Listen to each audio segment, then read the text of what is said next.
Good afternoon and welcome to the Speyside Recreation Ground. It's the first game of a double header. I'll just tell you very quickly about the second game, actually, but the other way around, which will be the semi-final in the Chief Secretary's Bago T-10 blast between the Little Tobago Islanders and the Buko Reef Divers. That's coming up at 4 o'clock, but before that we've got the Tobago Boys Under 13 team against a Tobago Women's Select team. That's what we've got for you to get things underway, and any minute now we will be getting underway. Slightly smaller boundaries, 50 meters instead of the 55. The square ones, that is, and we've kept them to 50 even for the straight. Yes, the women won the toss and decided to have a bat. We've got Tennille Trim as the captain. Is that right? Tennille Trim, the captain. Was she out in the middle? I should know. I was out there and did the toss with the two captains. Marnie Hopkins it was. Young Miss Trim said that she came from Shervan, which is not a million miles away.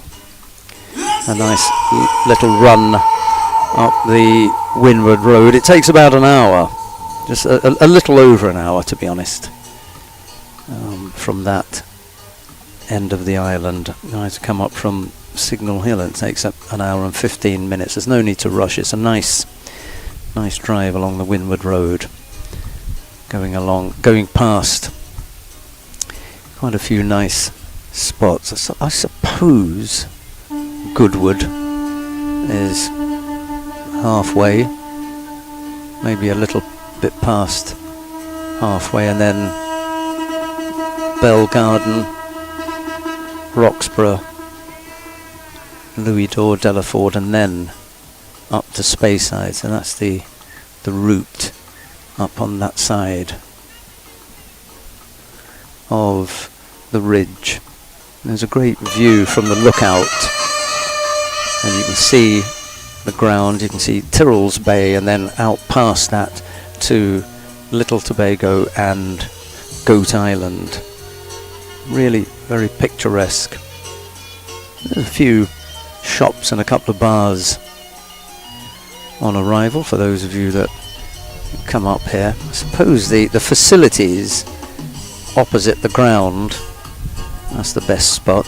And if you go a little bit further along that road past the school on the right hand side, you follow a very winding road past the old recreation ground at Lucy Vale, go all the way up to the top. You park your car and then go down to Indian Bay. And that's a pretty little bay. Alright, that's a little bit of information about Speyside. It's a lovely day up here today. It's set well. We had just one day, when we had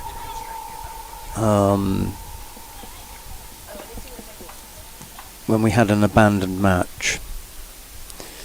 The under 13 boys are out in the middle awaiting the two bats. What are you going to call them? Batsmen then? Tracy Caldera. The two batters. To be a little bit careful then. The two batters are going out to the middle. Who have we got going out into the middle? The two trims then. Yes. All right. Tennille and Janelle. And how are they related? Sisters, but not twins. All right, because I know there are two Myers twins, Dinell and Danell. But this is Tennille and Janelle. twins, but they're sisters. The bowling is going to start from the windward road end.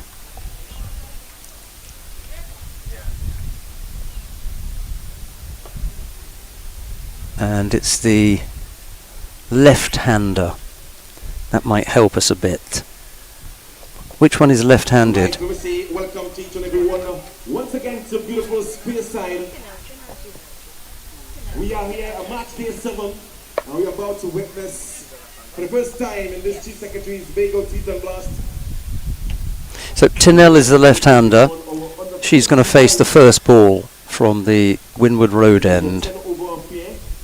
Later on today, it's the eliminator. So this is considered to be the appetizer for the main course later on today.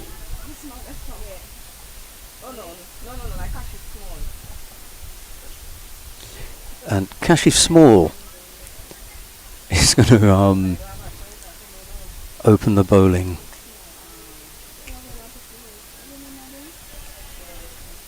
He's just standing right where the WS is. 22.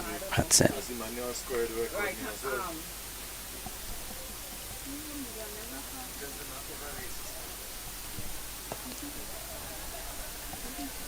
So we are almost ready to get underway. Now you can see that the women's select team won the toss and decided to have a bat. They fancy their chances.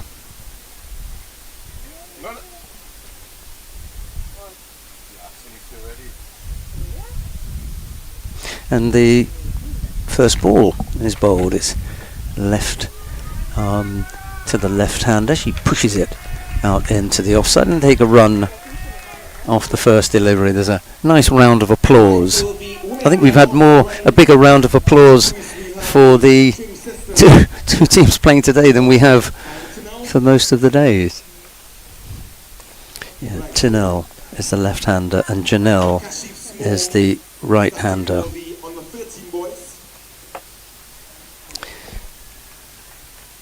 Left arm floated up there, pushed out into the offside. Not going to get quite to the boundary, and they take another run. One each now. Celebrated a birthday yesterday, so happy belated birthday to Tinel.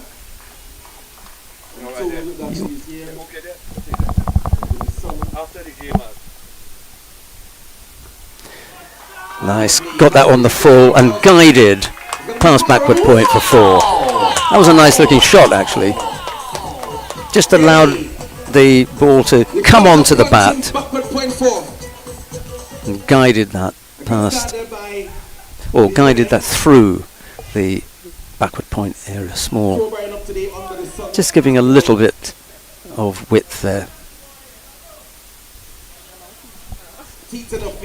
Not a bad looking shot. Just allowed the ball to come onto the bat.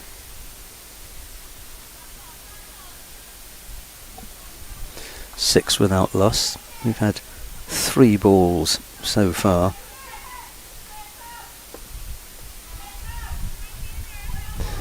It's Tinel Trim on strike. She's on 5, having faced 2 balls, especially after that last boundary. Small bows again. That's better directed. There's a big appeal, and he's given it. He's put his head down and he took his time.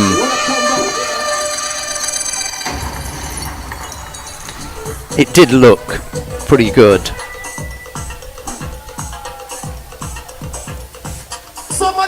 Small managing to get it up there. Yes. Walked right across the stumps. Not only that, turned to be square on. It was a big target. You want to try and stay side on.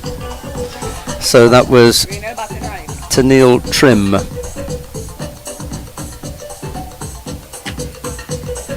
Raynell Reid. Follow the first wicket there for the women. Kashif Small getting the big wicket there of Tinel. And we're getting ready to see Renell Reed now.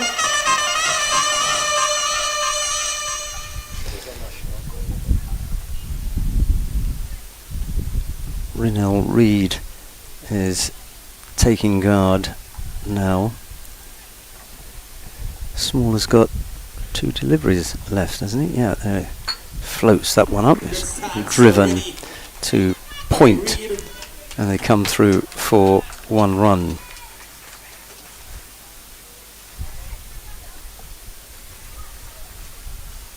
And the under 13 boy is very confident of victory here today. I thought the women were very confident of victory in the toss.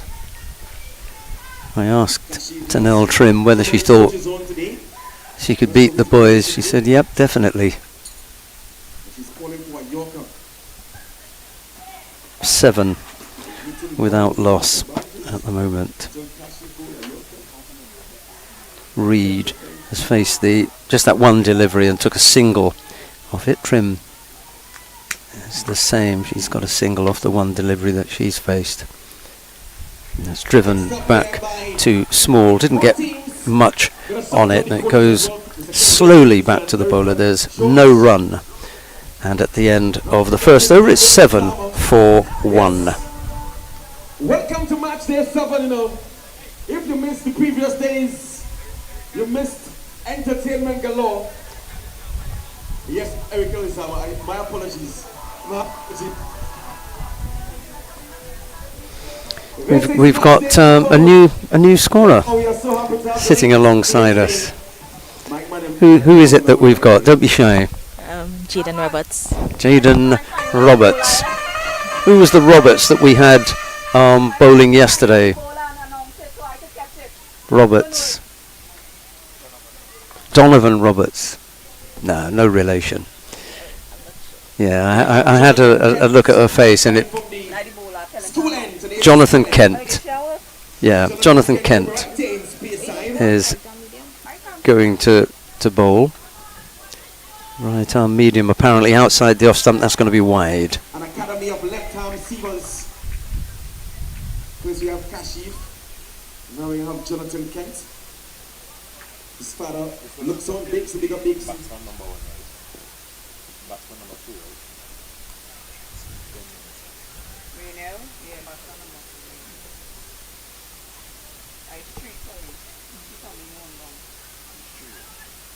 2. Tried to pull that into the leg side. And the other 13 boys Didn't make contact, just as well that she was outside of the leg stump.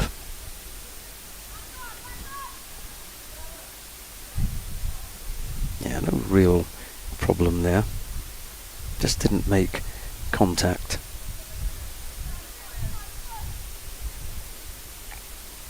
Kent again bowls outside the off stump this time. That's wide. That's another wide is going to add to the total. Up to 9. 9-4-1 now.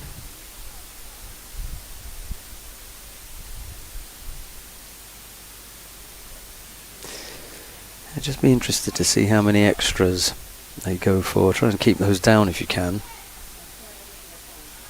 Not quite. Extras come to there for the ladies.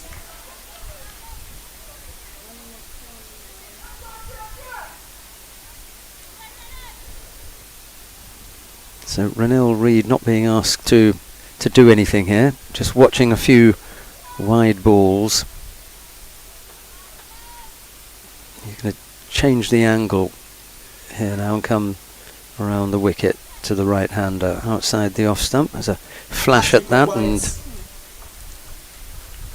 that's another wide.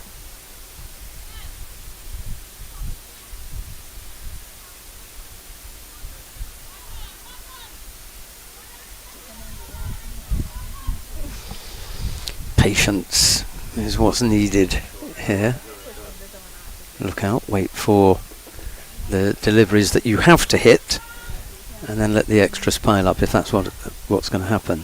That's a better looking delivery. Played out into the offside. Not going to make the boundary. They take 1 run. And the score moves on to 12-1.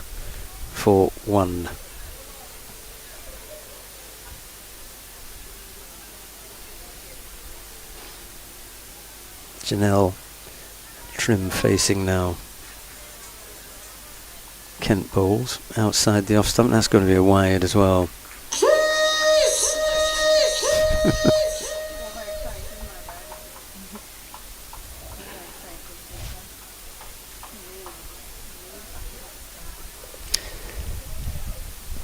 It's possible that you can be a bit nervy, first thing up. Can't get the line right. Give away a few extras. That's a better looking ball outside the off stump, and Trim has a waft at that. Misses out.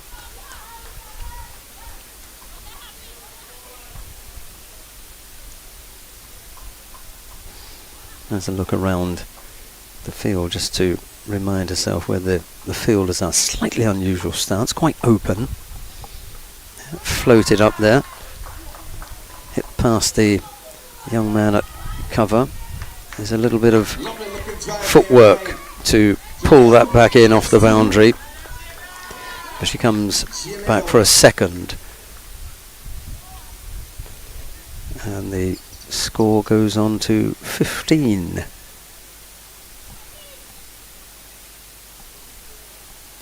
We're going to have another ball.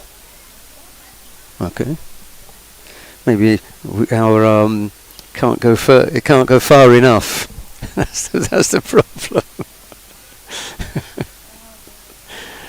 There we go. Another good delivery. That one's hit in the air. That's going to have one bounce and 4. Nice looking shot over extra cover. Fantastic drive. CNL. 19-1 now. Nice looking shot. It was there to be hit, wasn't it?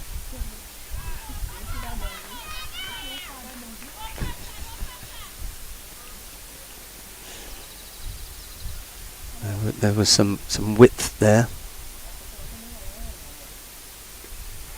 Okay, nice looking delivery from Kent to finish the over, just shaping in to Trim there. End of a productive second over there for the women. Out to 19 for 1. We've had 2 overs. 19 for 1 at the end of 2. It's going to be Zaire Macmillan. Zaira McMillan is taking up the bowling duties now. He's going to bowl from the Windward Road end, 57 on his back. That's how we'll recognise him.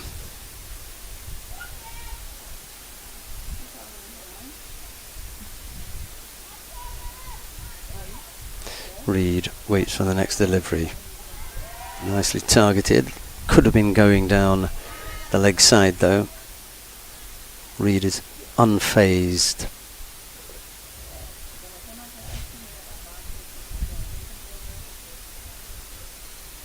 Yeah, just going down leg, I think. 19 for 1. Reed is on 2, outside the off stump, has a little waft at that. Yeah, that was better from Reed, immediately recognising what she'd done wrong, which was to just throw the bat at it with no footwork. Feet stayed exactly where they were, and then when she replayed the shot, she got the footwork right. Macmillan again outside the off stump and draws Reed into the shot, but there's no footwork. Second time she's played and missed without moving her feet. First time round she corrected that when she rehearsed the shot, realised, got to get my feet moving.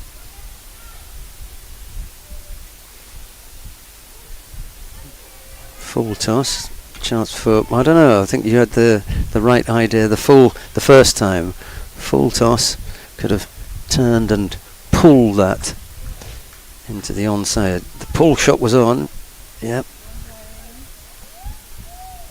It was up there for long enough.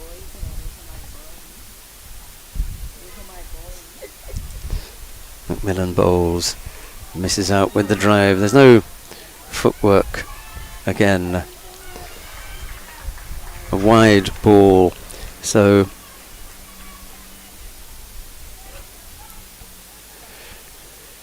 that is Reed that we've got to have a little chat with about her footwork.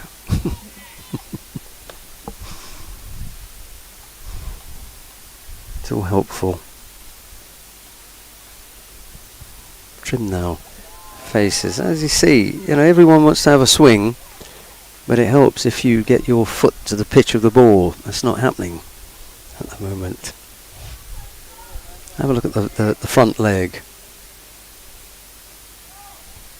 There isn't one. It stays rooted to the start position. I have to speak to Mr. Hercules about that. That's a better looking shot. It's all hands, isn't it? Straight to the man at extra cover. No run. End of a tight over there from young Macmillan. Yeah, Macmillan bowled a good one. 21 for 1 after 3. The women winning the toss earlier, opting to bat.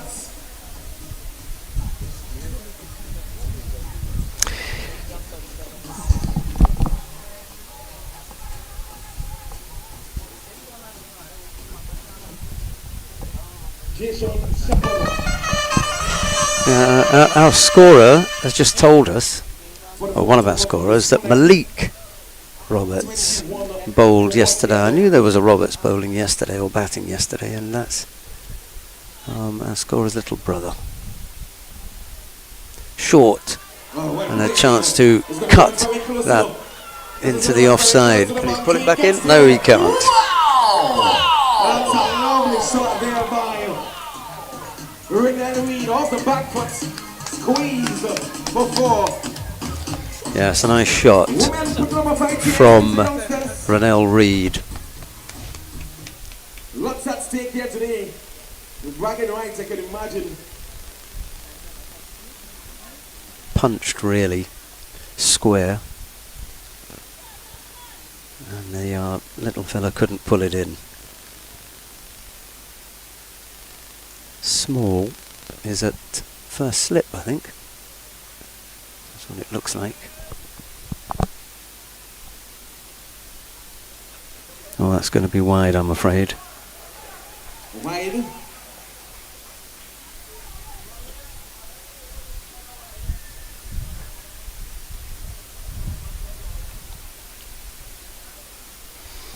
Is that Shepherd? Who's bowling, yeah? Deshaun Shepherd. He runs in and bowls now. Just a little stutter as he gets to the crease.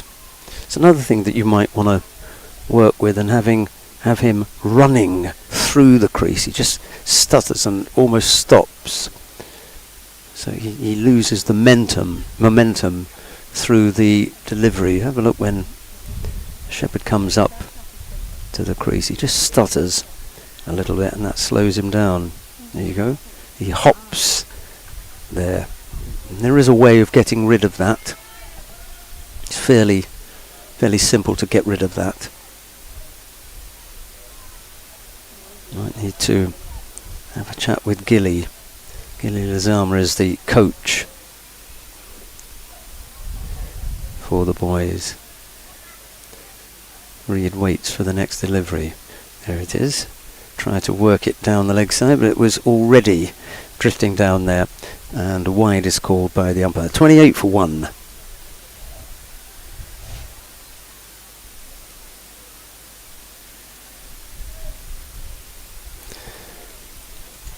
Shepherd. Run up. Might be busy here. Shepherd runs in, bowls, better looking delivery. It's turned into the onside, underarmed from the square leg fielder, but they managed to come through for 1. That was alright from the little guy. He ran in from square leg, picked up, underarmed it. The chances are that they were going to get there anyway, so you don't need to be winging it in and running the risk of overthrows. 29 for 1. We've got 3 balls left in the over. Right arm round the wicket now. Swung at that one. Trim's eyes lit up when she saw that one and thought she's going to deposit that one somewhere towards the bay. 29 for 1. Shepherd in again and bowls. It's down the leg side, and that will be a wide. Another extra goes to the total. 30 for 1 now. They've put on 24, this pair. That's not bad, is it? 24 of the 30 runs coming from Trim and Reed. Trim is on 7 and Reed is on 6, so there's a large chunk goes down to extras, I'm afraid. Oh, it was on offer there for the drive. She had a swing at that. It didn't connect. Yes, it was there. So just going away from the target. The target area is on one side and Trim is actually moving away from it. Oh, going to have to do that one again. Dead ball. I have seen some batsmen run down there trying to hit it. But there wasn't actually a delivery there. So a dead ball has been called. 30 for 1. As Trim waits for Shepherd, who runs into bowl now. Another swing, just a little bit of lift from Shepherd there. And that's the end of the over. 30 for 1. It's just got up a little bit.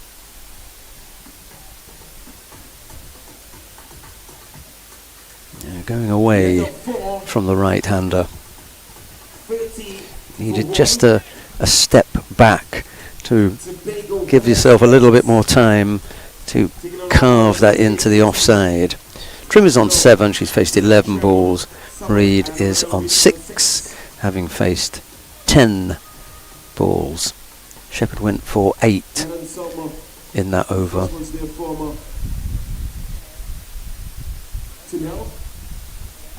Known batsman to be dismissed today.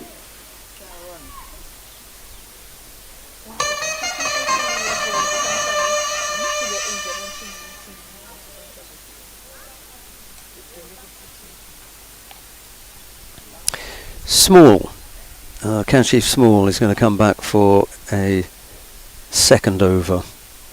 22 on his back. He tosses the ball to someone else. And it will be Khalid Hector. We're getting ready for Khalid Hector from the road end. Who's going to take up the bowling duties. 23 on his back.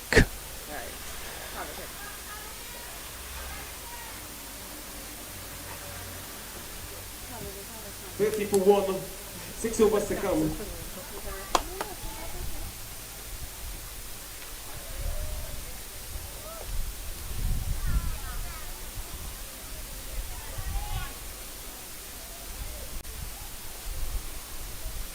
Ooh. Full toss. Thump back down the ground. Reed with a second boundary. Well, that The umpire is going to signal 4.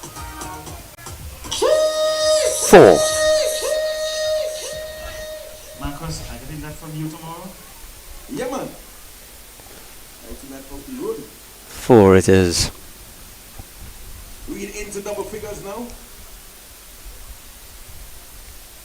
Ooh, yeah, no wonder he took a little bit of time. It was Right on the edge there. Swung at that. Reed. 10 off her 12, 34 for 1. Hector waits for the ball to come back to him, and he's ready for the next ball. 4 off the first, and then a dot. Ooh, it's floated up there. Must be so inviting. It's in the air for a long time, outside the off stump, and the temptation to give a big drive must be huge. It didn't connect, and the score stays on 34 for 1. Hector bowls again. Oh, down the ground, up in the air for a while. Man at mid-off couldn't run round to his right to pick up. They take 1 run. 35 for 1. Reed goes to 11 from her 14 deliveries. Trim now comes in on strike. She's on 7.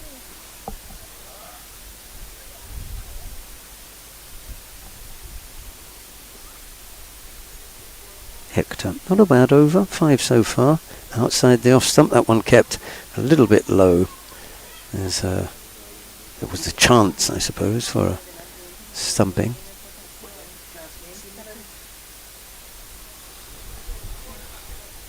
.35 for 1.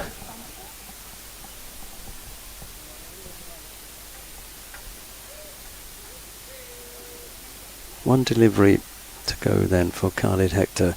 He bowls that now. It's carved past the, or no, good stop at backward point actually. Well, I think it would be backward point if the fielder wasn't so close to the boundary. The boundaries are in now, so really that was going down to, I suppose you could call it third man by the time it got down to him, or third boy rather than third man.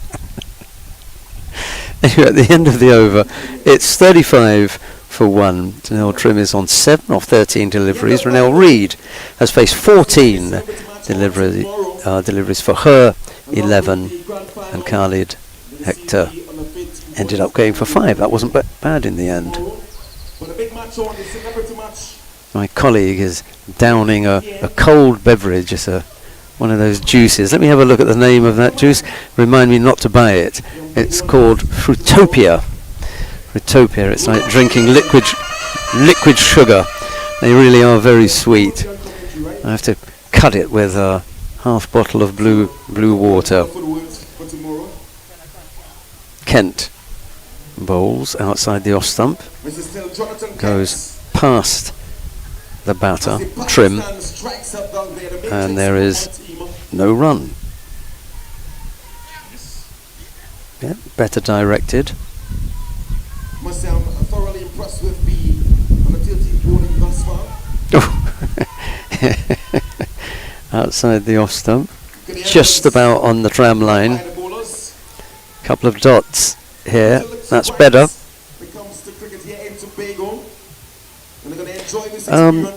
Did Kent not already have an over? Did Kent bowl 1 over already? He did. Okay. Oh, nicely directed. Yeah, because I can't see it in the figures. I think he did have. That's the 30-run partnership, by the way, off 29 balls. That's not bad, is it? For basically a runner ball.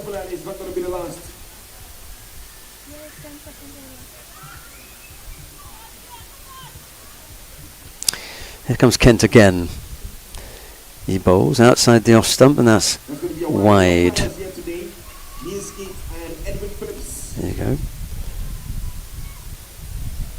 Number 12 he's gone for. Number 13 now. Here comes Kent again. Bowls, and unfortunately that's going to be Another wide. Another one goes to the total, 38 for one. I've heard of it.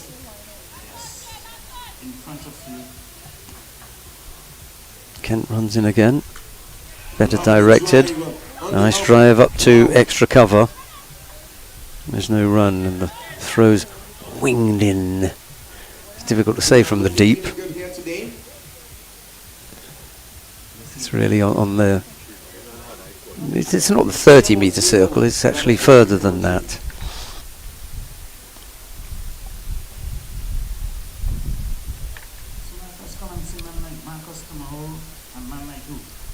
Yeah, we're looking, we're still looking up. I'm the president of the Cricket Association. He's going to be here as well. Doing John. Oh, he was up there for a long time. The keeper misses out. They could have run a by there.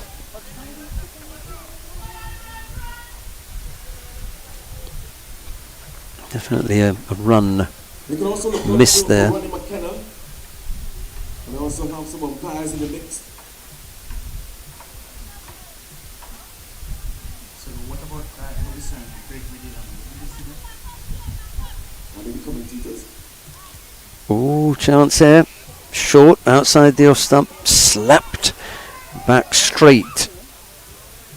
And the bowler, Kent, wasn't able to field cleanly and they came through for a run. Those are like some big names for you. Let's know my name and not first. End of 6 overs, 40 for one. At the end of 6. Kent has finished 4 overs. his 2 over. He went for 16 in the end. I wouldn't be too worried about that. I think it's Khalid Hector who's been given the ball again. Small puts his red floppy hat on and he goes to first slip. What a luxury to be able to field at first slip in a T-10. 40 for one. Hector went for 5 off his first over. He'll do well to go for 5 again. There's one of them. That was wide. Mr. Skeet is the umpire at this end. Fantastic, what a play here, DJ Callum again. Hector bowls outside the off stump, a second. Wide ball.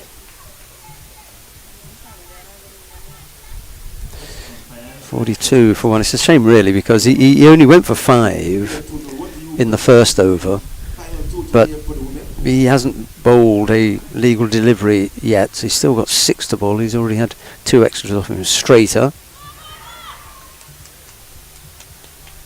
Maybe she got some leg. No, it's a wide. There's going to be 2 wides.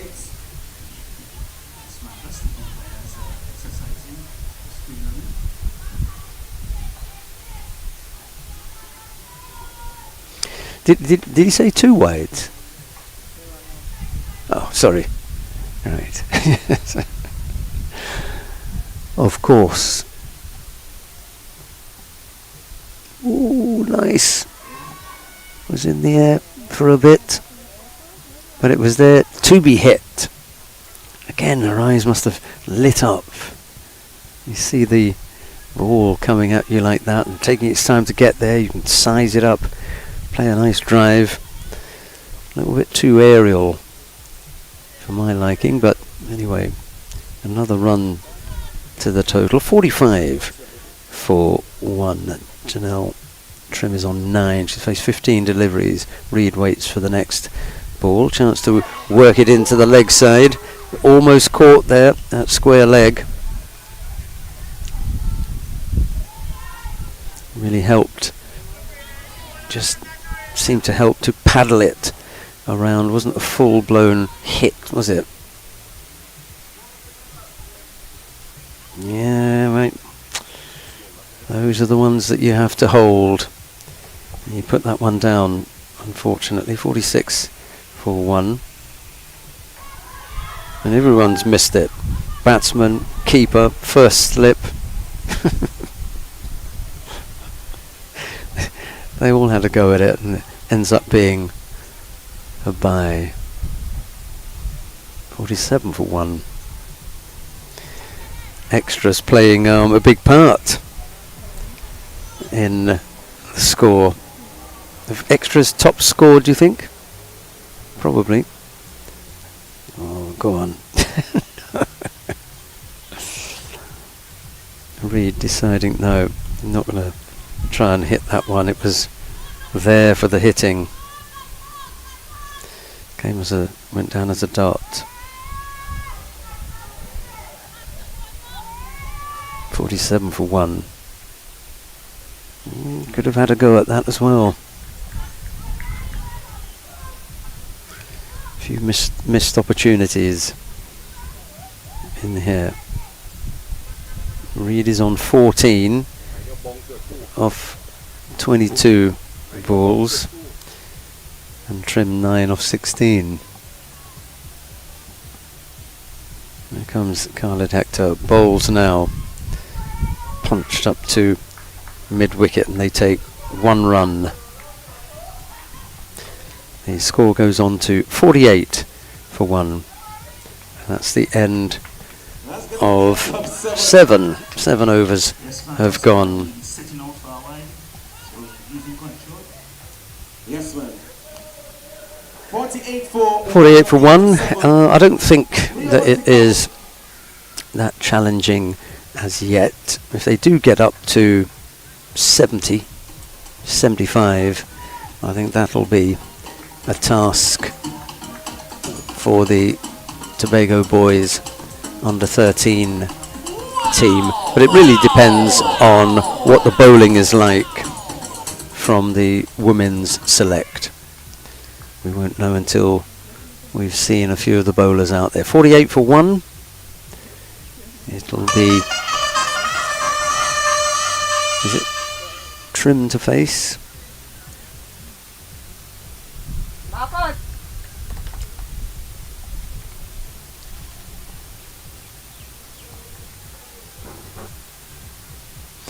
Who have we got bowling from the river end now? Whosoever it is, it's hit out to extra cover. They come through for 1. He does the splits in attempting to take that.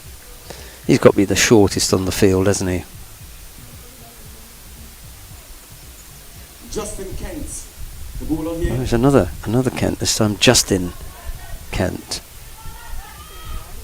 It's hit to extra cover. There's no run. No, they came through for 1. Sorry. Oh, Daniel Turpin. All right, thanks, Marcus. Daniel Turpin. Daniel Turpin with over number 8. There's a call for boundaries.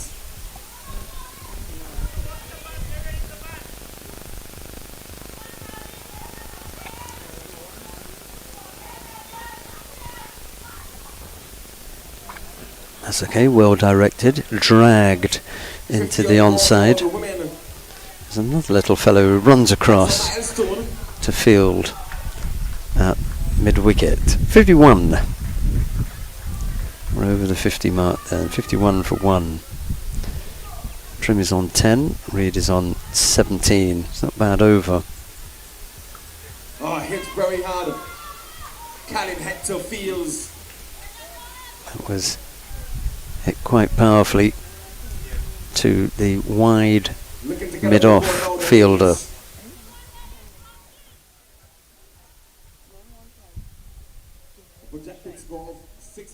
Reed is on strike now, isn't she? Yeah, Reed is on strike. Misses out. Yeah, that's Renelle Reed. 12.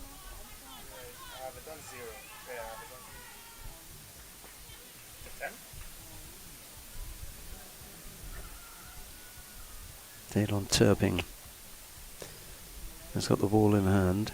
He's doing well so far. Yeah, just, nothing fancy. Just get it up there, get it on target at this stage, and keep the runs down. I think he's done really well there. He went for 5 in the over. It's 53 for 1. Trim is on 11, Reed is on 18, and we've got 2 overs left. 2 to go.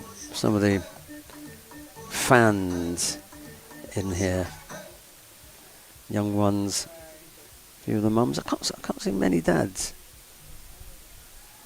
There might be a granddad in there somewhere. That was Manikou right in the middle. Caught on shot.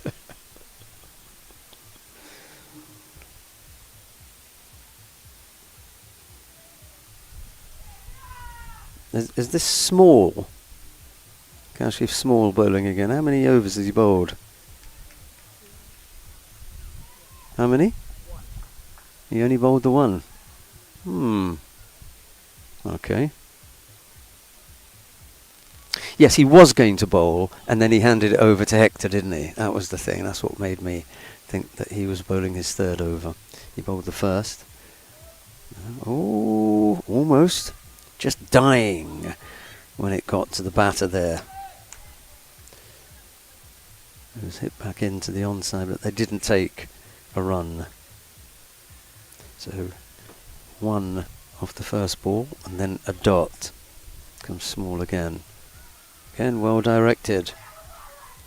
Trim has a swing at that one and misses outside the off stump.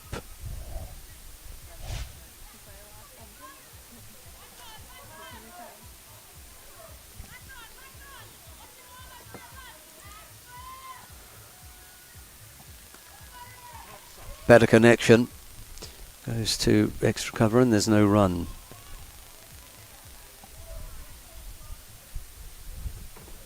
Point, cover, extra cover, mid-off, mid-on.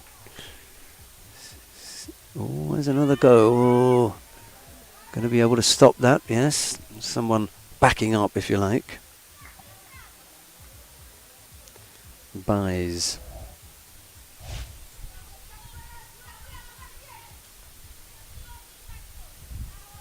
Keeper got nutmegged.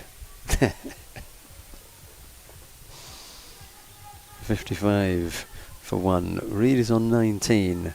Trim on 11. Small bowls now. Oh, well directed from Small. That is a dot ball. And at the end of over number 9, 55 for 1.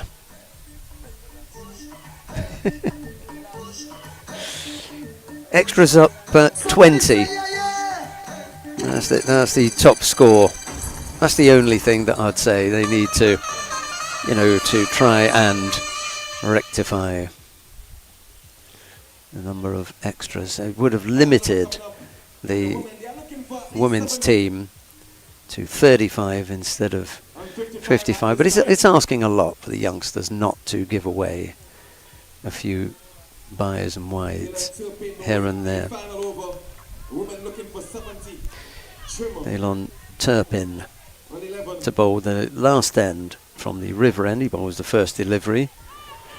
Driven to extra cover for 1. Oh, hang on a second. I think Marcus has just said that it's Justin Kent who's bowling. Yeah, that's right. What's he got on his back? 89. Try and write them down to keep them. He's struggling to pull up the pants, which are probably a size too big. 50 off 51 balls. That's not bad going. Misses out on the drive there. Reed 19 and Trim 12.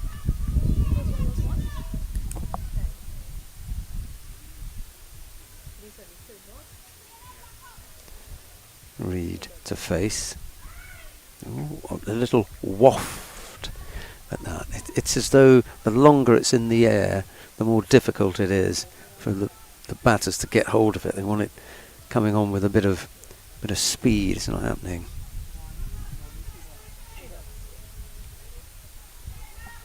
Whoop. That one slipped slightly embarrassed.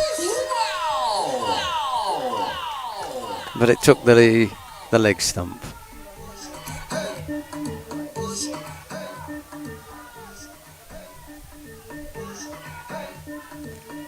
Time for a few fist pumps, handshakes, bit of back slapping. This one just looked as though it got out of the hand before he wanted it to. And in the end it was bombed. Tristan Tony, the new batter.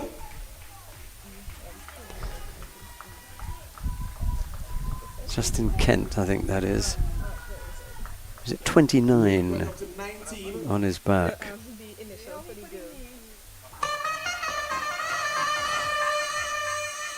Good knock from Reed in the end. She's going to end up top scoring for them as Kent comes in to bowl now. There's a swing from the incoming batter, who is Tony, Crystal Tony.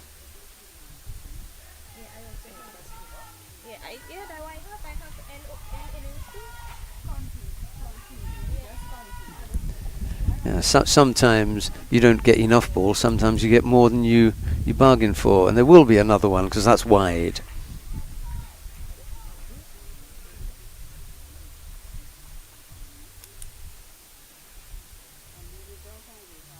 I think he's got 15.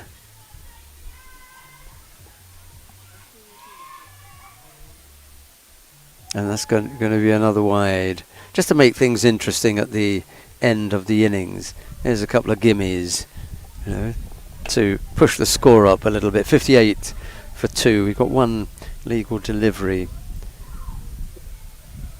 for Justin Kent to bowl. Ooh, chance. Well, umpire, yeah, gets another wicket.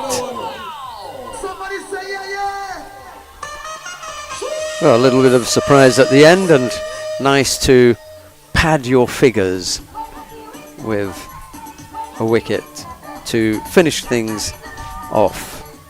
This, again, quite similar to the first one, just floated up there, under the bat. Well, no, sorry, not under the bat, onto the pad, and right in front. 58 for 3 after 10 overs. When we come back, the Tobago boys under 13 team will need 59 runs to win. We'll be back with you shortly.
Welcome back to the innings of the Tobago Boys under 13 team.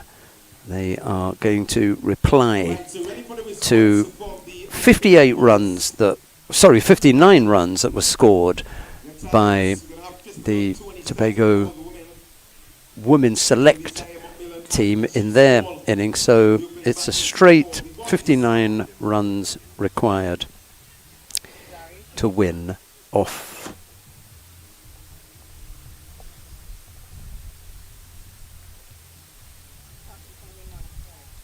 60 balls. Nice and easy. There's the first delivery from Tony. It's wayward. Unfortunately, misdirected. Went down the leg side, way down the leg side. They ran one and took the wide.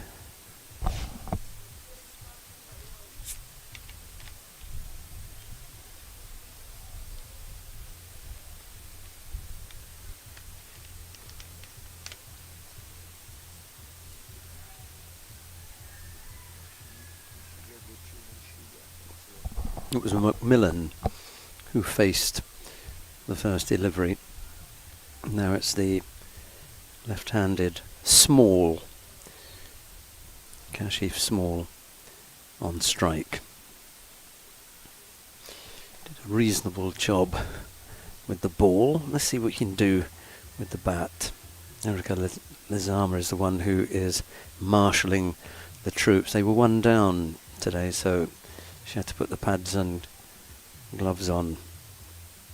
Make up the numbers. Right arm round, well directed. Thought about working it down the leg side.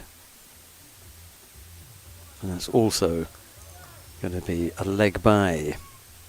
Just touched the pad on the way down. 3 without loss.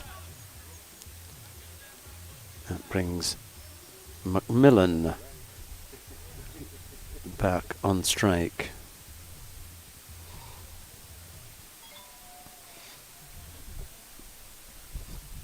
Tony bowls. It's full. Yeah, he wants to give it. Yeah, so we know what he's like. The umpire when he gives it, he looks down at the ground as though to say, as if to say, "Oh dear," and then he gives.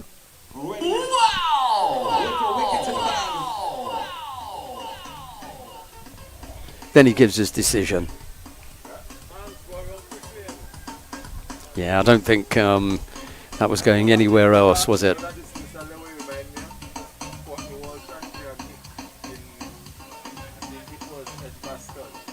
Small.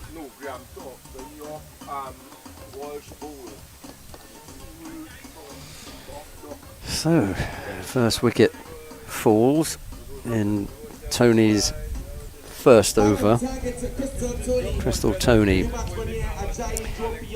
on target. The incoming batsman is Ajaya Jofield.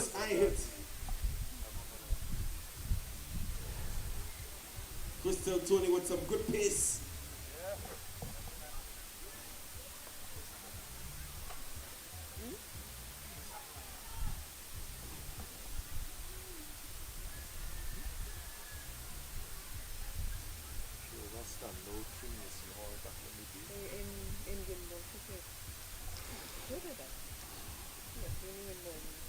Jofield waits for the first delivery outside the off stump, hit back over the bowler's head, down the ground. Doesn't get much distance, but they managed to come through for 1 run. It was Renell Reid who came round to do the fielding.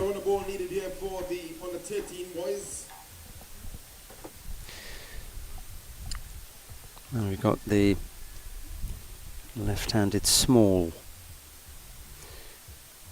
facing the next delivery. That's a nice cut shot. The boundary from Kashif Small. stood up a little bit outside the off stump. Cut away strongly by the little fella. Let's go up to 8. Just gave a little bit too much width. Yeah, the mechanics need a little bit of work, don't they? Takes a while.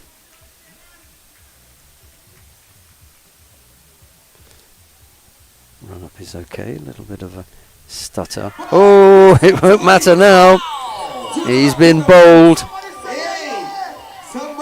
Didn't get forward to that. Tony with a double strike. 2 wickets in the over. Emperors can't talk, you know. Hey, round of applause, yes, man. Yeah, he's backing away from that delivery. You want to be getting forward to that.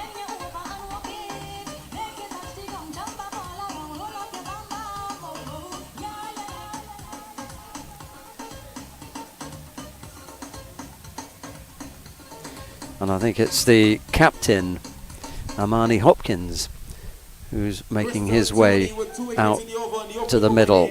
8 runs scored and 2 wickets down already in the first over. That was too quick to handle there for Kashif. How dare you hit me for a 4? Here comes Tony again. Oh, that looks good as well. He's going to go down. I would have given a shout for that one. And if you look at the big screen, that was just missing leg. You think? I don't know. We haven't had a look at the big screen. Yes, man. Lovely action. So a good over for the Tobago's select women's team. And Crystal Tony with 2 wickets in the over. Kalisa Duncan.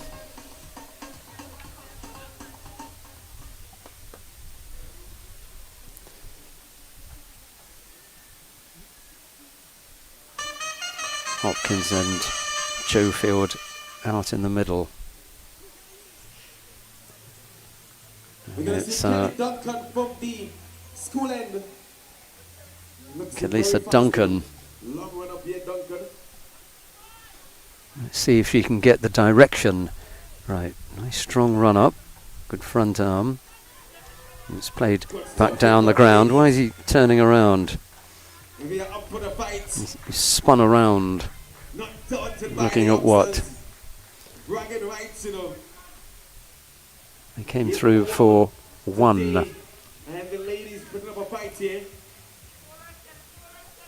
Kelly Duncan with a very long run up.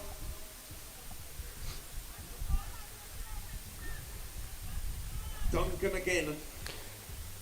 Duncan prepares to bowl. Hopkins waits for this delivery. Just moves across his stumps. He was lucky to get the wide chord because he was the one who was doing the movement. It was going wide anyway. So Very good, George. Not forgetting Nizama.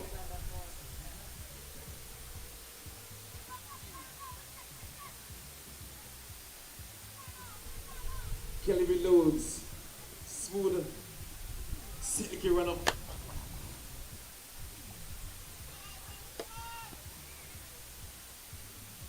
bowls now. Fantastic stuff here, wow.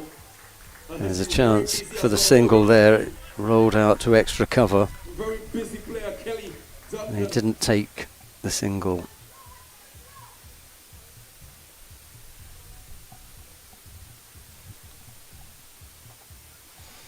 Here comes the next delivery then. Just one off the first delivery.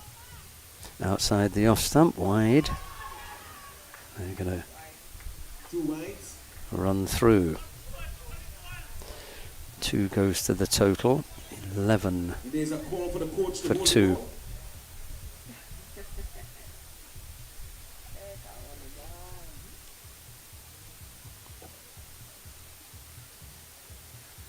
Still manageable. 48 off 51. No panic here, only 2 wickets down.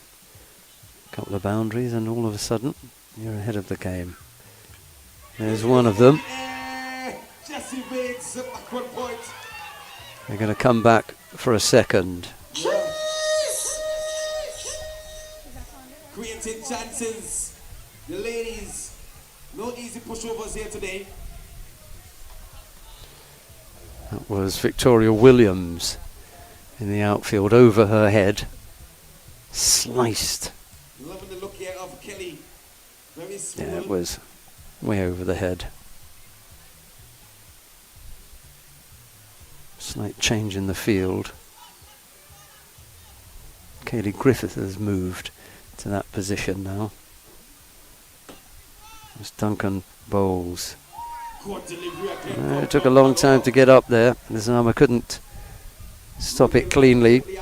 And they ran through for what I think will be a bye, won't it? Yes. A bye, another one to the total.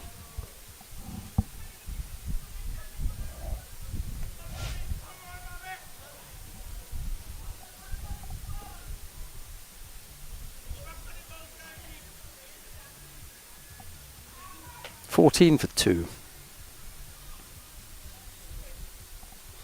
One ball left in the over.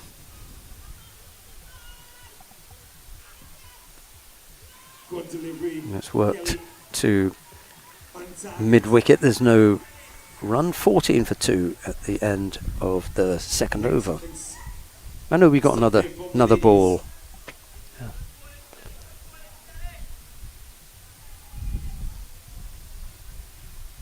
One more delivery to come then.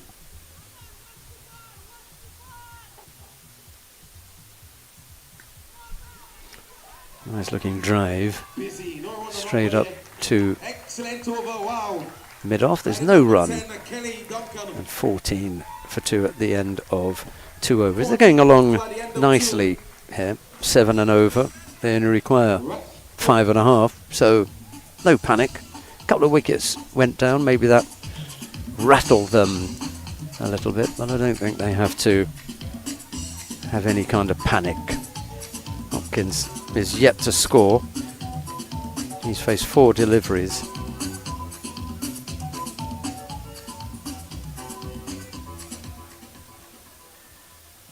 Schofield has faced 4 deliveries and he is on 4. Their defense, the ladies, and it's going to be Tony once again. What can she produce in her second and final over? Pace like fire. Crystal Tony bowls again outside the off stump, just angling in to Schofield, and he punches down on that delivery and back into the pitch, and there's no run. Good defence there. Tony runs in again and bowls again. Similar delivery. He really wants to be, instead of like his teammate backing away, he really needs to be getting forward to that. Maybe it's a little bit quicker than the boys are accustomed to. They are bigger as well, the women. Again, you see the feet are going away from the target area. Trying to escape the menacing pace of Tony.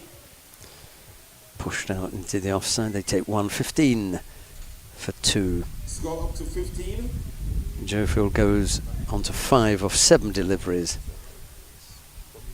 And Tony, with ball in hand, is keen to get back into her bowling. Hopkins has a look round the field, taps the bat a couple of times and gets ready for this delivery, which is down the leg side. No shot played, it's wide.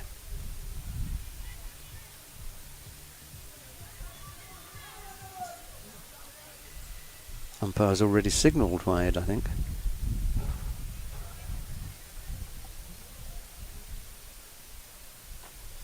They ran one as well, so Schofield now back on strike. 17 for 2, Tony Bowles. Now it's, oh, again, we're missing out on the footwork. There are little things that need addressing with not only the boys team but the women's team as well. And if you haven't got it in mind yet, I think that we usually refer to that as getting in line. Get in line. Well, that was all hands. That should go for 4. Yeah, good strike from Joe Field, and the score goes on to 21 for 2. Score up to 21.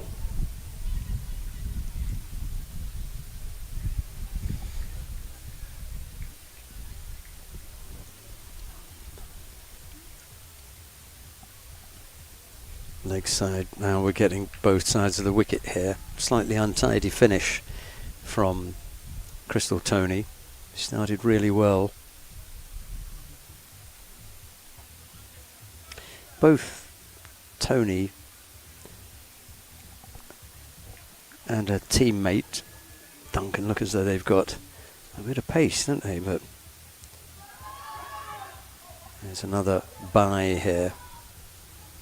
Went through the keeper. Umpire's going to signal bye now. 23 for 2. End of over number 3. 23 for 2. Yes, 3 overs gone. 23 on the board. Everything looks under control here.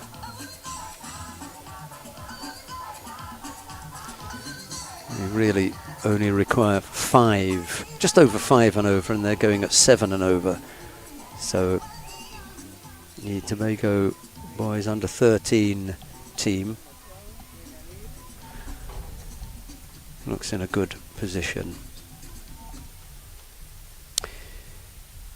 Just marking out her run up now from the river end is Ranelle Reid. We saw her with the bat. Now we're going to take a look at Reid with the ball, and she'll be bowling to Amani Hopkins. He's faced 4 deliveries and he's yet to score. Oh, there's a swing at that one. Again, his eyes must have lit up, thinking, here it comes, I'm going to lose this one. Didn't make contact. Yes, go on. Nope.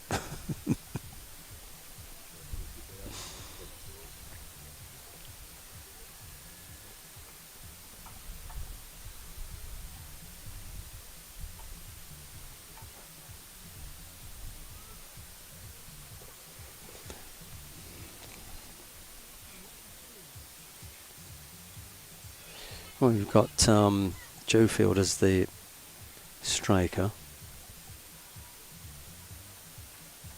Yes, that's true. And has a little waft at that one. Not able to make contact. It's a wide delivery. Another run to the total. 24 for 2.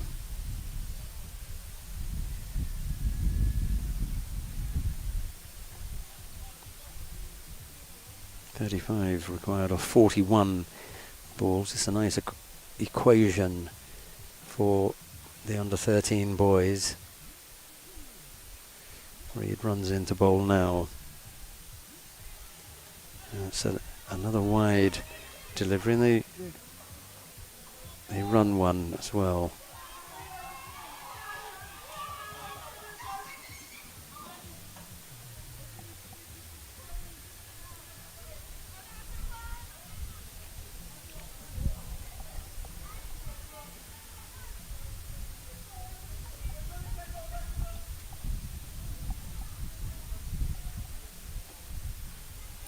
.26 for 2.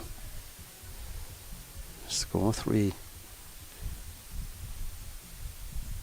Yeah, that's another wide, I'm afraid.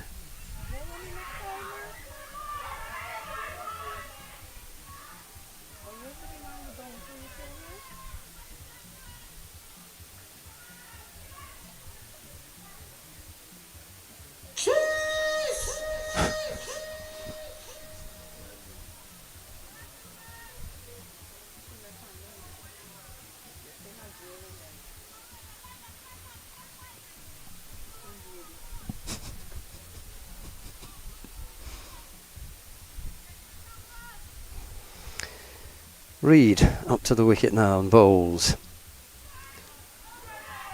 Hopkins swings at that one and misses out.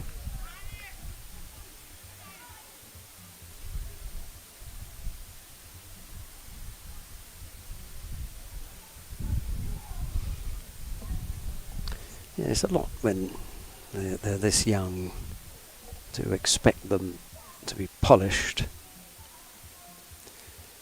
Takes time to gather those skills. Reed bowls again now. Hopkins thinks about a defensive push.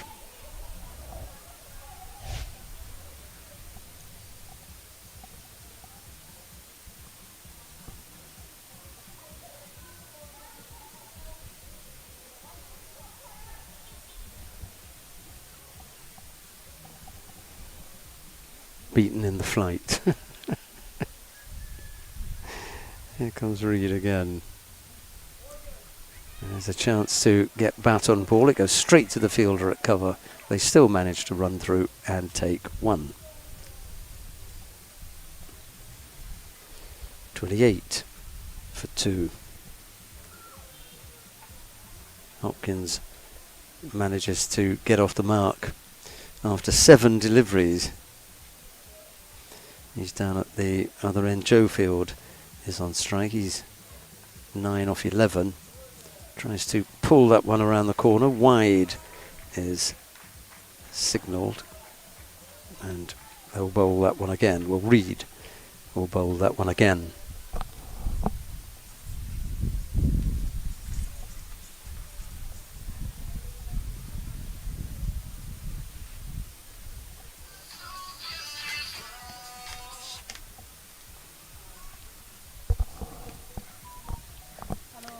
Jofield has looked reasonably competent with the bat for a little fella. Full toss. He tries to pull that and he's given. Another one goes. Was looking to pull that into the onside. It was directed well at the stumps and the umpire decided that this was out. 29 for 3 now in over number 4.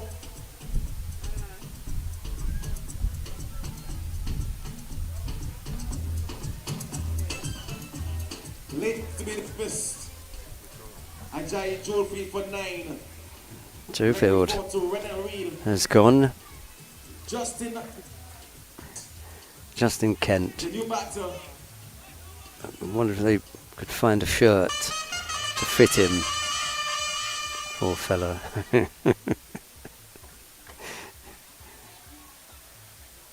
He's got to be the shortest player on either side, I think, Kent.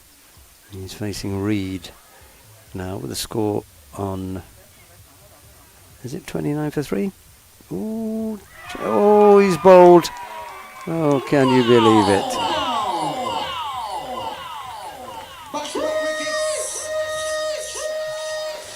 A golden duck. Back-to-back wickets for Reed. Did he come off something? Difficult to see. Handshake next over. 29 for 4 now. 29 for 4 now. Golden duck there for Kent. Didn't trouble the scorers, as they say. Yeah, look shaky now, my youth.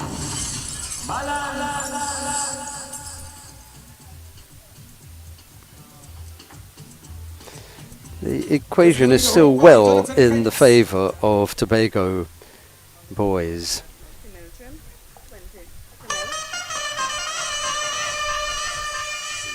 Get to join Amani Hopkins. 10L Trim has 29 for 4. I think that is Looks like it's gonna be Jonathan Kent. coming from B. Runen. 30 runs from 36. 10L Trim. Number 20 runs in now and bowls. It's down the leg side, and a wide is called. Remember, it was Tanal Trim who said that she was going to beat up the boys. Well, at the moment, it's looking like the boys may be on course to beat the women's select team here. 30 for 4 wickets down, but and Trim decides to hang on to the ball and didn't bowl that one.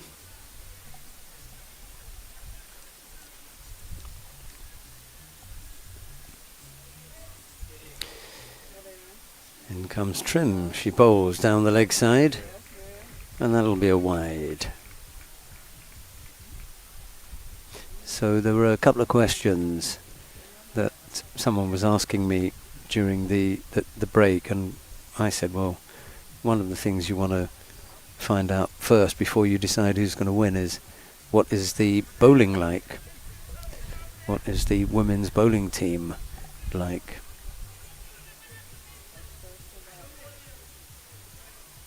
What are we up to for extras, do you know, for the women's team so far? 17. We had 20, I think, in the whole of the boys' innings, and 17. We're not even halfway through. It does not bode well. You're kind of giving the game away here. Nice looking shot for 1. Ball trickled out to cover. It just goes to show what immense power there is in the adult game, because that was a nice looking shot and it just bobbled out to cover.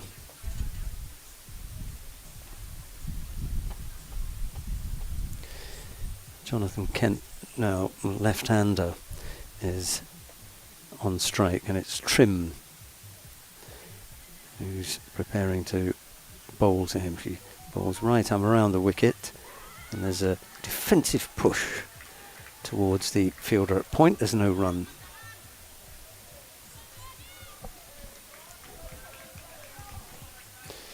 The women could do with rushing through the overs a little bit quicker here. Mind you, there's so many extras that they've probably bowled 7 overs already.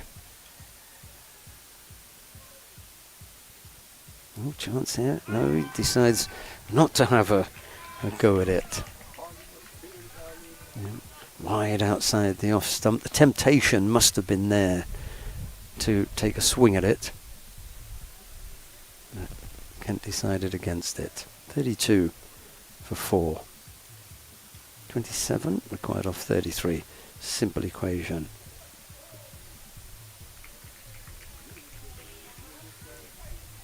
Another dot.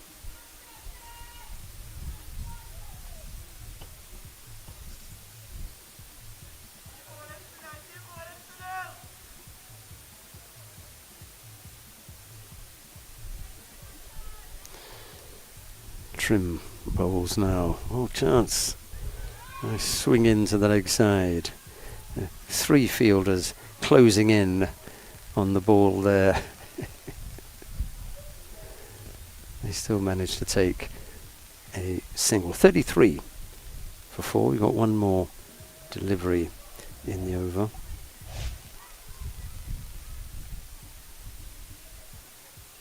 It is Kent working the ball into the leg side.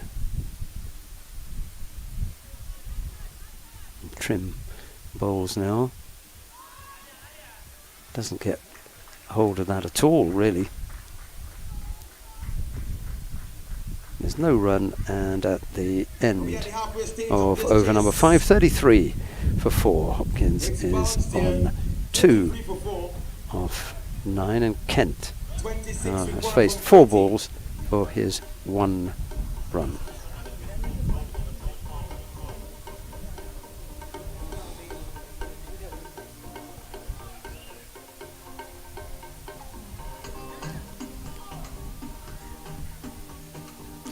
Remember, we've got the semi-final of the Chief Secretary's Bago T-10 Blast coming up after this. Little Tobago Islanders will be going up against the Buka Reef Divers.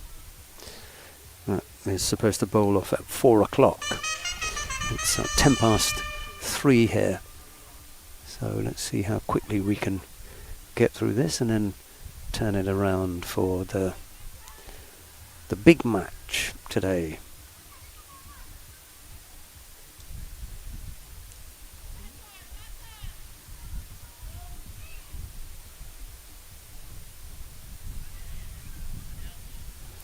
Leah Akili from the school end with over number 6. Leah Akili is going to bowl the next over.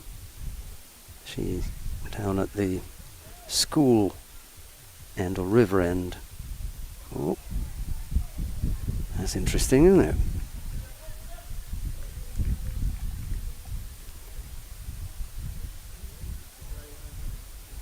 So after one delivery she's decided, I'm going to come around the wicket. And Leah Akili.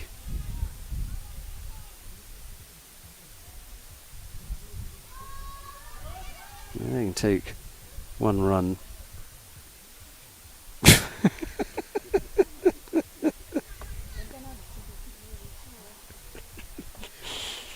Coaching tip there from Erica Lazama.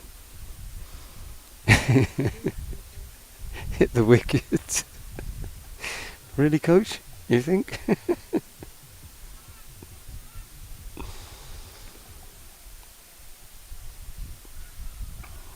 It's just moving the field round one place.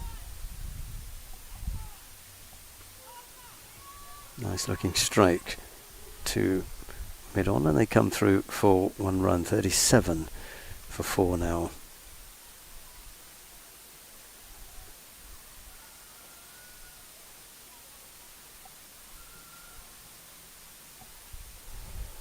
It's the left-handed Jonathan Kent on strike. Oh, can have a little bit of spin. He swivels on that, hits it towards square leg, and they come through for 1.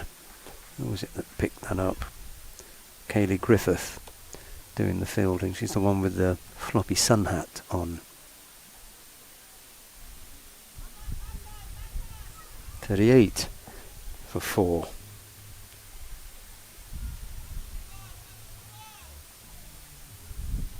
Better looking delivery. Wasn't picked up by the keeper.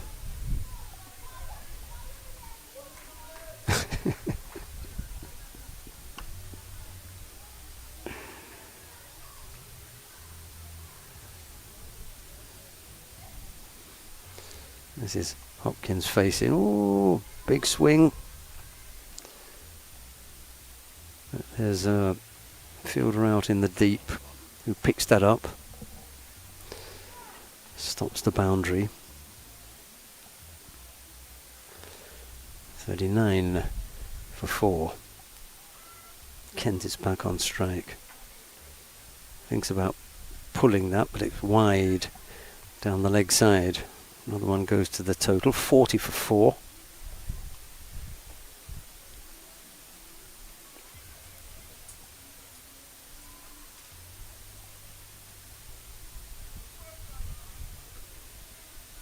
Doesn't quite connect with that one, I'm afraid.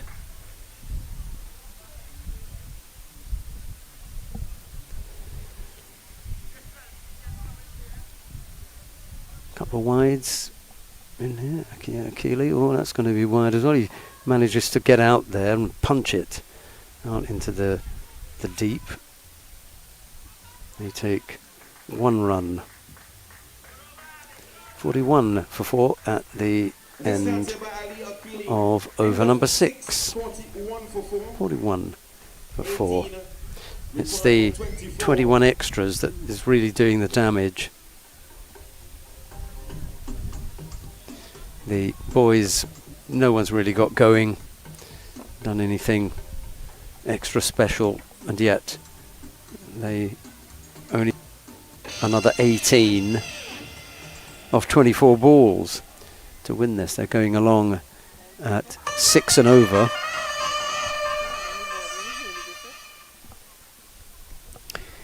Uh, 11 she was. Let's have a look when she turns. Yes, Kaylee Griffith has got the ball in hand. Number 11. She's going to bowl. No, they've changed their minds. They're going to go back to Renelle Reid.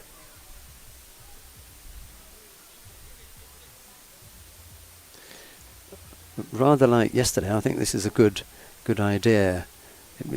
No good trying to save your best bowlers for the end, because the end is nigh. It's coming. So you need to get some wickets here. 2 wickets, and they're 6 down. The picture changes because then we need to know what the batters are like lower down. Here's Reid. She bowls. That goes past the bat. Oh yeah, she had 2 wickets, didn't she? So she was on a hat-trick ball.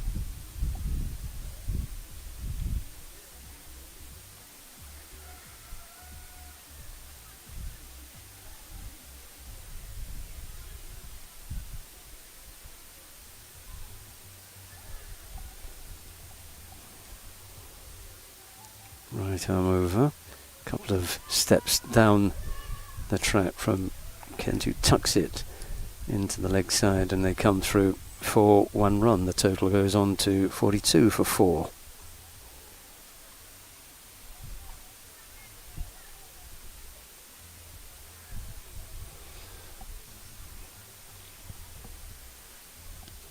All looks so comfortable for the boys. They haven't been troubled at all. I'll come back to that point about the extras.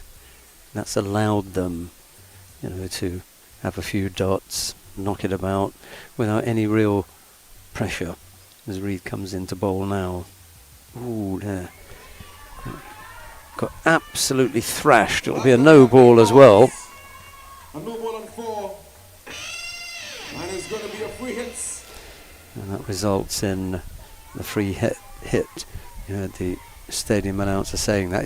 It's the one really bad delivery that we've seen. Everything else, all the wides, don't worry about it, but that one just got away from her. And the ball is marching on.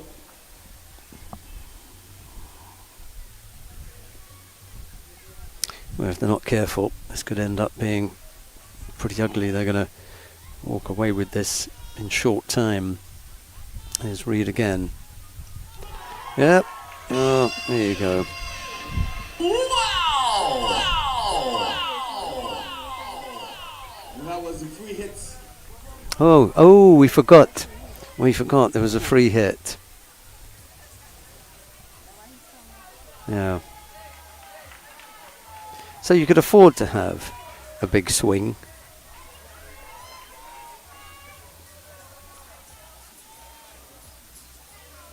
Yes, it was a free hit. 47 for 4. 12 off 21. He played that one a little bit more circumspect. Little hesitation with the run. Don't worry, that can happen at any level.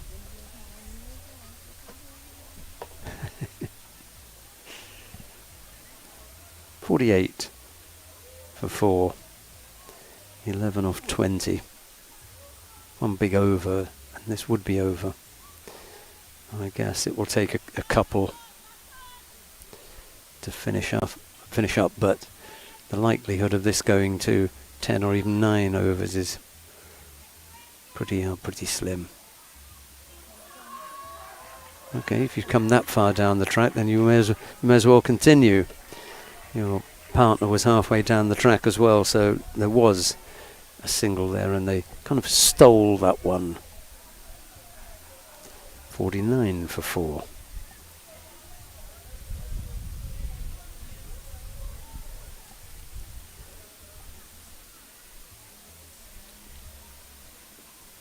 $10 left to get. I've got 19 balls in which to get them.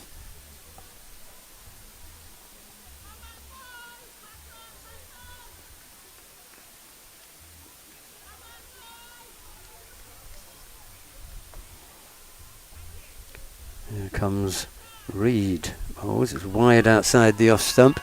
Gets a nice piece of that. It's hit hard down to, he's going to get run out. Hit down to mid-off. It was picked up. There was some confusion about a second run, and he ended up getting run out. So the end of Amani Hopkins. The captain goes for 9, Ladies, and a rather needless second run was attempted there when, to be honest, it wasn't on.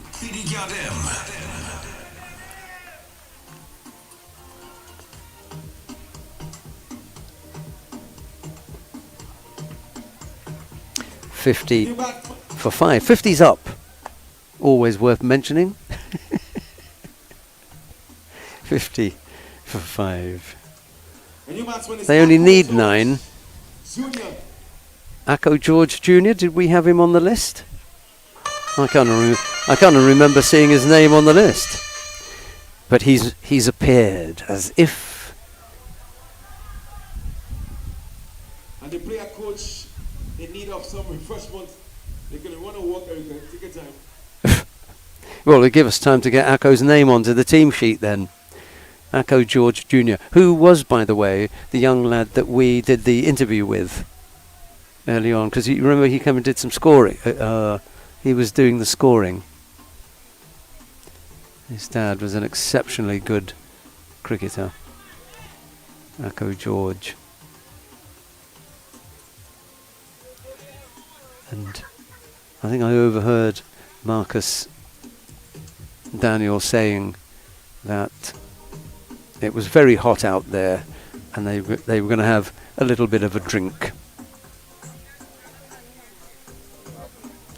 No number on Ako George's back. He's just been thrown out there.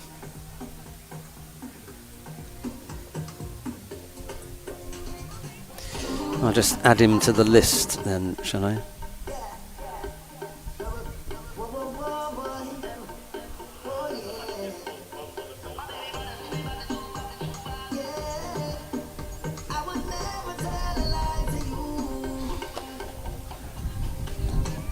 I think he told me that his name was actually Ako Junior George Jr. So maybe his father's also Ako Junior George.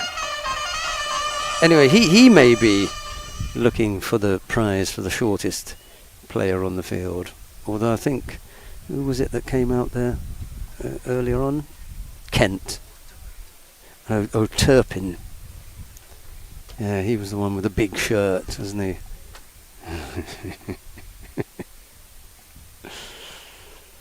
Leg stump.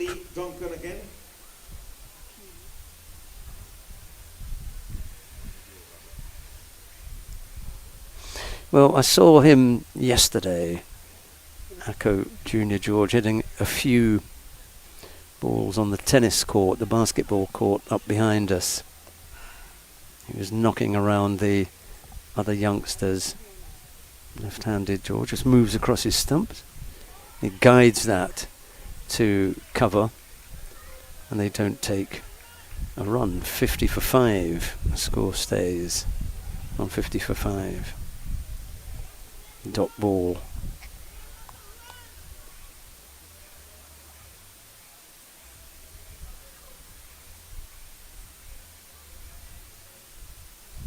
And that's leg side. You can leave that wide and they run through for another anyway.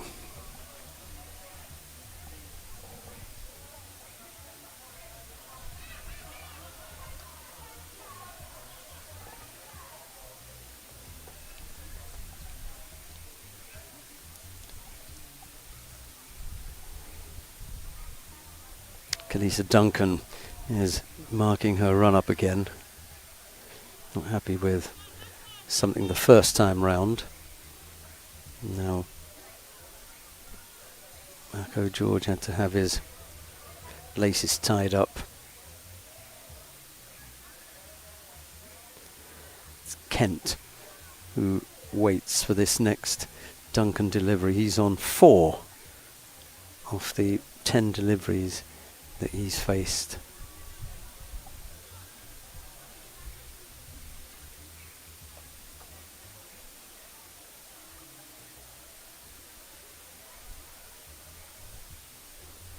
Duncan is ready now. She bowls and has a swing down the leg side. And the umpire's already signalled a wide for that one.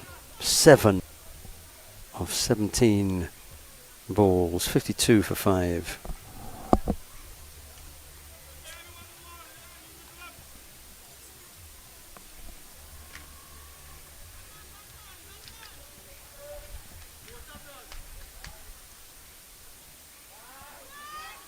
Well, that's going to be another one, I'm afraid. It was 53 for 5.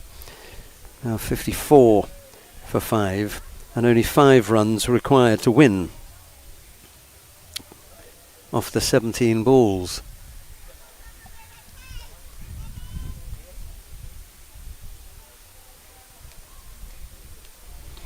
Extras really has done it for the girls, or the women. They really needed to get that under control.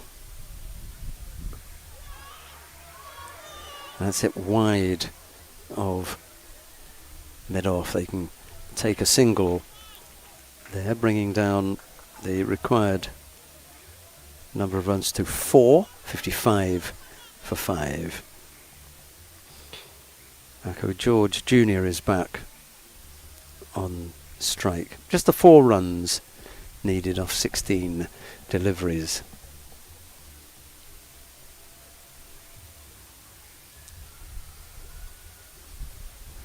Duncan runs in now and bowls. It's a wayward delivery. They steal another. What's up, with Jonathan Kent?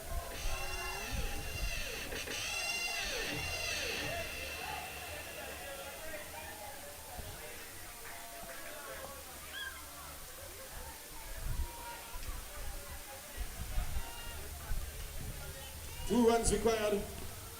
So just 2 runs needed now. 57 for 5. Kent has stolen the strike. He ran through for a bye. Bago Junior George was looking at him as if to say, what are you running for? Anyway, Duncan runs in to bowl now. It's another wide, and George wanted to run down there. If it was good enough for Kent, good enough for George.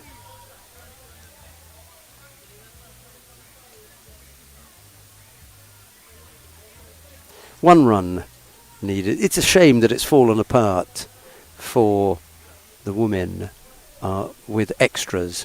It'd be a much nicer way to go about it if they had had a little bit more discipline in the bowling department. It hasn't worked that way. Duncan bowls now. It's down the leg side, and at least it's bat on ball for a 4 to finish things off. Jonathan Kent is the one who does it.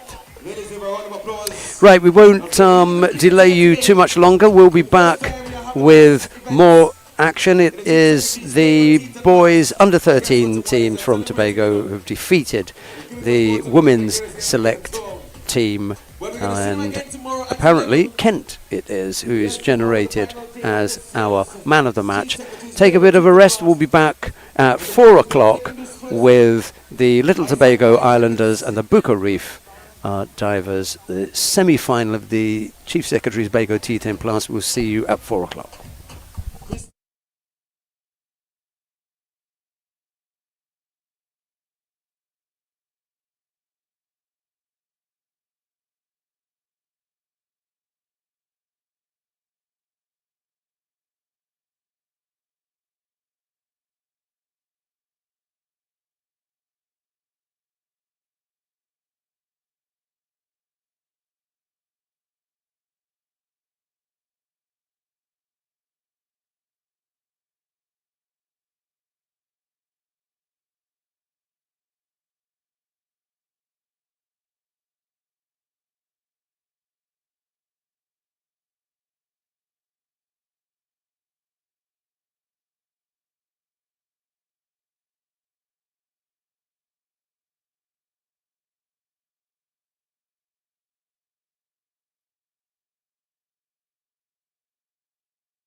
The all-important game number 14. Hello and welcome back to the Speyside Recreation Ground Day 7, game number 14. It's the semi-final eliminator. Fort King George Gunners await the winner of this match between the Little Tobago Islanders and the Booker Reef Divers. We've already had the toss. It was Lendl Simmons, the skipper, who called the Islander skipper, who called correctly, and he decided to have a bowl. We're going to see the Booker Reef Divers coming out for their innings to get underway, and I can see at the far end of the ground Nicholas Sukhdeo Singh, and is that Jesse Bhutan walking out to open the innings? It looks that way. Well, it definitely is Sukhdeo Singh. He's recognisable from his short stature and maroon helmet.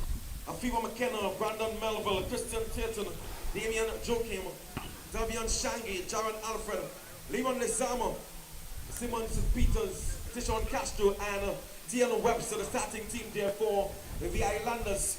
The opening batters already in the middle for the Divers. It's Nicholas Sukhdeo Singh and the captain Jesse Bhutan. And starting the bowling here for the Islanders, it's going to be Tishon Castro. No need for me to say anything then, because Marcus Daniel has done the job by listing the two teams. Great job, thanks very much. And also telling us that the opening over is going to be bowled by Tishon Castro, who you can see in that shot there. I'm reluctant to move the screen because I don't want to change that. Maybe I'll just get that up there a little bit. No, I'm going to leave it. But we are here on Matchday 14. We had a terrific game yesterday between the Rangers and this batting lineup. Oh, what a start. Big, thick edge over the... Has he signalled for already? Oh, okay. Yeah, that was clubbed over the backward point area for 4. Great start for the Booker Reef Divers. Just what you want. Not a boundary in the first over, that's always nice, but boundary off the first ball. And I suspect that anything less than 100 won't be enough. So Jesse Bhutan's side are going to be required to put on quite a good score, and that went straight to Lendl Simmons at square leg. And there was no chance of a run. Hit really hard, travelled really quickly, and you're not going to run the risk of running to Lendl Simmons. In fact, if you look at their fielding lineup, the Islanders, it's very, very good. It's full and worked into the onside there, just paddled away past the two fielders on that leg side, and it wasn't what Castro wanted. Just let this one go too full, and on the leg side put away nicely for a second boundary in the over. So 8 off the over so far. Castro straying down the leg side and 2 full. That one is driven to cover, and that's a really good stop. Shangi, it could be that it may have been a chance. Let's have a look and see. We can't see from there. What we do know is that it definitely stopped a boundary because it was hit very, very strong. A powerful strike there by Jesse Bhutan. And they managed to take a single, which brings Nicholas Sukhdeo Singh on strike. And Sukhdeo Singh has a little stab at that. didn't connect. He's had flashes of, not brilliance, but flashes of something to look at.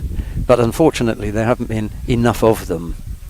That one died on the keeper, and it was a good stop in the end, because he was taking it on the second bounce as Castro comes in to bowl. Outside the off stump, slashed at that by Sukhdev Singh. He gets a bottom edge to the keeper. It doesn't go past him, and there's no run. 9 off the first over. You can deal with that, 9 or 10, I think.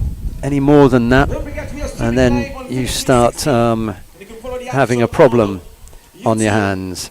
They managed to chase down 10 and over yesterday against Kyle Ramdu's team. I'm saying that because he's sitting next to me. He's still got a smile on his face though. And the nice thing was, it went upward. It wasn't the greatest of starts for Kyle or for Dexter, but when the going got tough, they showed that they've got the stuff that was required, and they made yesterday's match. I really enjoyed watching the pair of them. It was the best match in the competition so far, and that pairing of Ramdu and Sween was nice to watch. And it's not because you're sitting next to me. Really, I mean that. It was very, very good cricket. Right, we have got over number 2 to be bowled. It's Tion Webster who is tossing a catch to himself before he starts his run up, and he bowls now. And he's flicked in to the onside. It's aerial, went towards square leg. Jaron Alfred has to run it down, but they come through for 2 runs, and Bhutan goes on to 11 off his 5 deliveries. Nice looking little clip off the legs, despite the fact that it went aerial. Yeah, looking to loft it over the man at square leg. Went to his left anyway, so it was difficult for him to chase that down. Here comes the next delivery. Look to sweep that. What did it come off? Well, if it's Bhutan's not happy with it.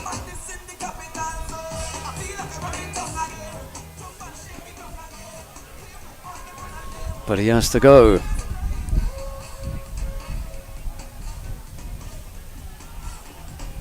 Hit on the shoulder was the indication from Jesse Bhutan. That's a level 1 disciplinary offence, by the way. I don't know. It looked like the arm to me, rather than higher up, but he indicated immediately that it was up on the shoulder. 11 for 1 then. Bhutan goes early.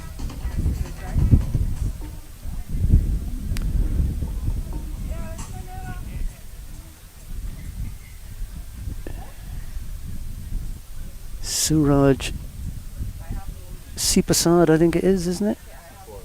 Seapaul. Okay. Yes. He looked all right yesterday. Suraj Seapaul. Right-handed, taking a guard on leg stump. Could be middle and leg. He shifted him over a couple of times. So maybe it's middle and leg as opposed to leg stump. Not what the divers wanted, to lose Bhutan that early. And he played a couple of nice shots as well. 11 for 1. Webster striking early, having the Booker Reef Divers skipper caught behind for 11. That one kept low. It shot through to the wicket keeper, and there was no run.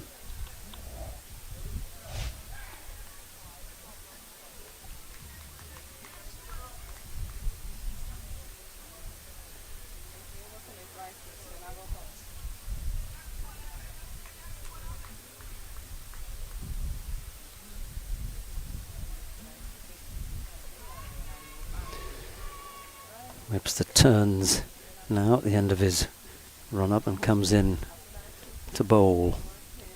That one leapt off the pitch. Just been told 1 for the over, but square leg umpire could have called that for being unreachable, couldn't he? Could he have reached this? Well, it appears that he could have.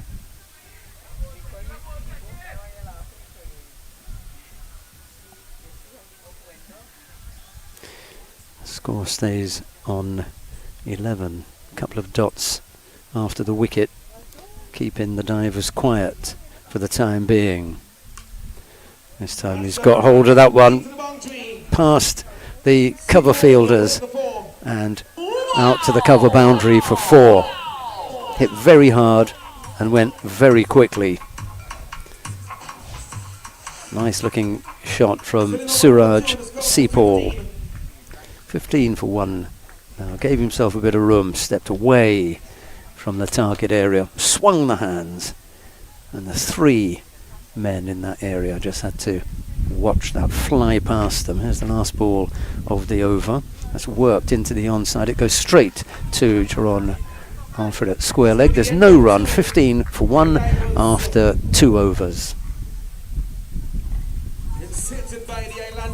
So this is the semi-final. We'll have the final tomorrow. The Fort King George Gunners are already in the final, but before that we've got a celebrity match. I wonder who's going to feature not only in the celebrity match but the team to go up against them, because usually it's comprised of the team that finished 4th. But I'm not sure that we've got all of those players around, so how many of the 15 for 1, how many of the local players can stay would be really good. And for those that haven't had a game as yet, I think it will be useful for them to play that game tomorrow. There could be, someone who is a 13th or a 14th man and hasn't had a game. Well, tomorrow's your chance and playing the celebrity game. So if we could gather them around, it will be good. And whomsoever loses in this game, we could take a few of them. And for those who have not played even on the winning team and who won't be playing tomorrow, we could take a couple of them. So there is cricket still for anyone who wants it, including Fort King George Gunners. They're in the final, and whomsoever wins here, Lendl Simmons it is, who's taking up the bowling from the Windward Road end.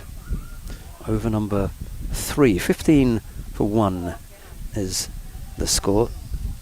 Sukhdev Singh looking for a little bit of form here. Hasn't been the best.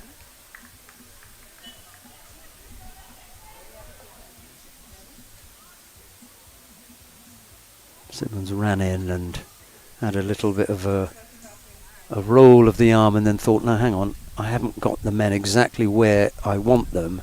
I'm going to do this again, move them round and then bowl.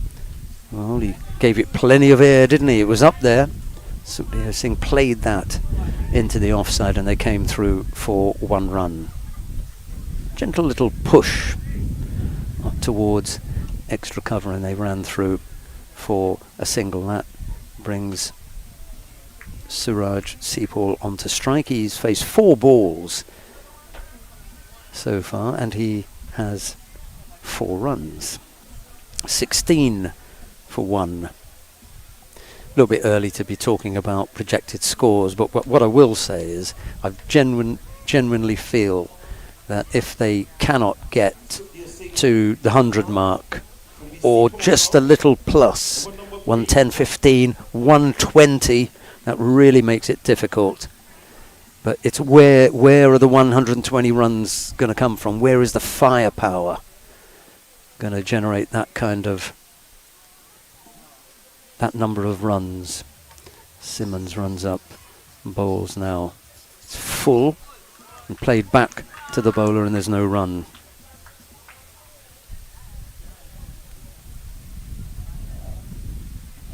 Someone has got to come off quite big here.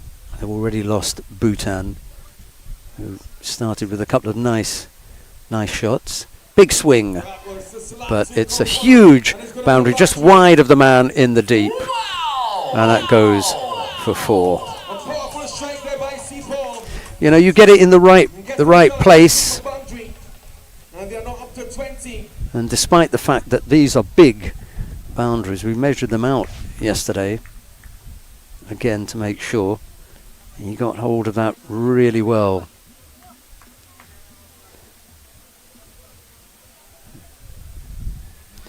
In comes Simmons again and bowls. This time it's pulled, and it's a really big hit.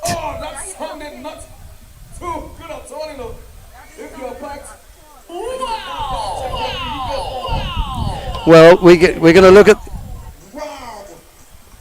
Oh, that wasn't my car. I normally park it up there. Seapaul got hold of that. Sails way up there. There's quite a few cars parked up there. Wow. It disappeared. It went so far that it went out of our camera shot. That was huge. He got hold of Simmons properly there. A swing down the leg side. And I think they're going to come through for a leg bye, if I'm not mistaken. No, wide. Okay, he's going to have to bowl that one again. 26 for 1, 27 for 1 now. 28 for 1. Slightly slower, sorry. Thank you very much. 28 for 1. Nice to keep up. Well, in comes Simmons again. Right arm around the wicket, just changes the angle a little bit. Sukhdev Singh just dabs that into the offside, then they come through for 1. 29 for 1. Sukhdev Singh has decided, okay, you can hit it, you have it. Left hand, right hand combination as well, just making it difficult, always a bit tricky to keep your line when you have to keep changing. Simmons is experienced, he'll know just how to do that. He bowls.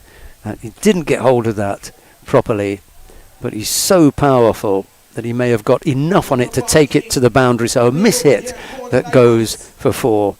Absolutely what they wanted. 18 off the over. 15 would have been good. 18 is excellent. Sukhdev Singh, 2 off the 4 deliveries that he's faced, but the damage is really being done by Suraj Seapaul, who is on 18 off just 8 deliveries. Got enough of that, and there was enough on it from Lendl Simmons to take it to the boundary, even with the mishit. Damien Joachim will take up the bowling from the river end. Now he's marking out his run-up, and he'll be bowling to the left-handed Nicholas Sukhdev Singh, who at the moment is quiet, I would say, and I don't think that he's been kept quiet. He's quite happy just to knock it about and let his partner do the work. Left armour to the left-handed batter, straight to Simmons-Peters, and Simmons-Peters picks up. He doesn't really fire it back, but it's right over the stumps, and Damien Joachim did the right thing to be there to collect it, and there was no run. Good piece of cricket. Dot ball to start things off with. And this time he swung it hard and high. It's going to drop in the middle. And they come back for 2, so he's had 1 life because he was not in control of that at all. Put it high and up in the air, but when we look back it was like a triangle and it dropped right in the middle. None of the points could close in on it for the catch. Another swing from Sukhdev Singh. That was bowled really well by Joachim. Just gave him a little bit of width and said, come and get it, and he snatched at it. And another dot. Oh, he got inside the line this time. Has he hit it far enough? No, he hasn't. Tion Webster settles himself, runs to his right and takes what is a difficult catch, always difficult when you're on the move, and he made it look very simple. Sukhdev Singh unable to get it over the boundary, and that's 55 meters. He probably only got it to 52. Needed a couple of more meters to get over the line. He has to depart.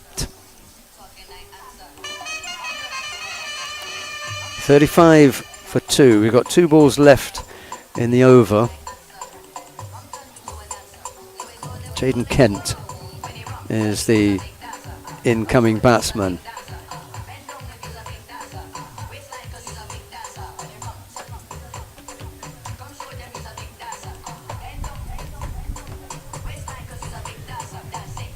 Well, a big partnership is what's needed here, and Kent, if he could do between 12 or 15, and it doesn't matter if he takes up that number of balls, what he's got to do is to stay there with Suraj Seapool, who could do 36 or 15. That's what you really want, you know. Push it along, go way in front of the runs per ball and make it difficult for the bowling side. One solid and one finding the big hits. Kent's job is to knock it about then. Almost. He was almost into it. Maybe just whiz through a little bit flatter and faster from Damien Joachim, and it got to Kent a little bit quicker than he thought. That's better. He pulled it down and he's angry with himself because he should have launched that. Anyway, end of the over, 35 for 2 after 4. The projected score we can talk about now, 88 is the projected score, and I've already said that that would be 12, 15, 20 runs short.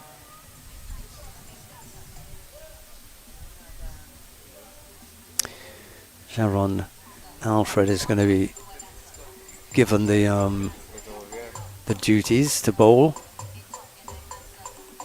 Yes, he is. He's making his way down to his mark now.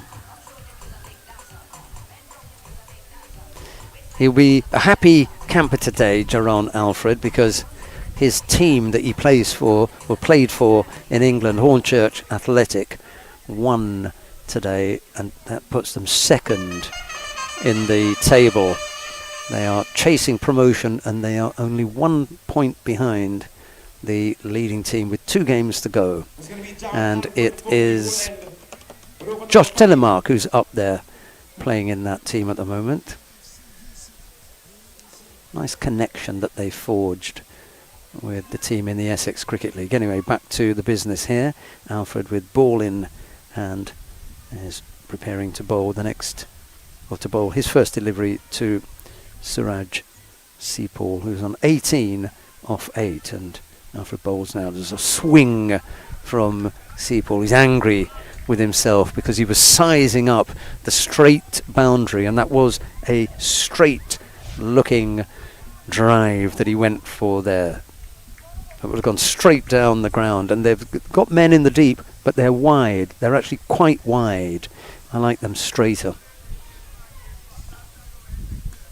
This one is coming out into the deep. It's going to go over the head of Joachim. One of the most difficult catches to take, because not only have you got to hold it, you've got to think of where your feet are, and he was really on the boundary, wasn't he? When he planted that foot, he could have thought about trying to parry it back. First thought is to catch the thing, and then, yeah, I think that was one that he could have taken. And if you're not going to take it, don't let it go over the boundary. Parry it back. There's another big swing, and that is gone all the way up towards the little green roti shop up on the hill. 2 terrific strikes from Suraj Seapal. And we were talking about who's going to do the big hitting, runs, scored, balls faced. He's doing his job. Won't matter about Kent at the moment when you've got your partner doing all the hitting at the other end. 30 off 11, 47 for 2 as Alfred runs in to bowl. It's wide and outside the off stump, struck to the man at extra cover, and there's no run. This is when you need a senior man down at the other end to just walk down and say, you've got 12 off the over already. There's no need to do anything silly here. You want to bat for another 3 or 4 overs. Don't try and get it all in one. Sliced off the edge of the bat, but it's over the top of the man. Simmers Peters picks up in the deep. And they take 1 run. 13 off the over with 1 ball to come. Alfred will be, shaking his head and thinking, oh, this is a bad over. 13? It could be worse. You got hit well twice. Don't beat yourself up about it. Don't try and do anything silly. Get back on track. And if you can come out of this with a dot ball, it's not a disaster. Yeah. Are they going to try and come back for a second? Kent fancies his chances. Seapal is also quick between the wickets. They take 2. And that means that Kent has done his job, which is to get some runs but allow Suraj Seapal to stay on strike. 50 for 2. Always worth mentioning the 50. 50 for 2 after 5. And the projected score is 100. This is where you've got to start looking at 100's not enough. I need to get 110, 115, 120. Something special has got to happen.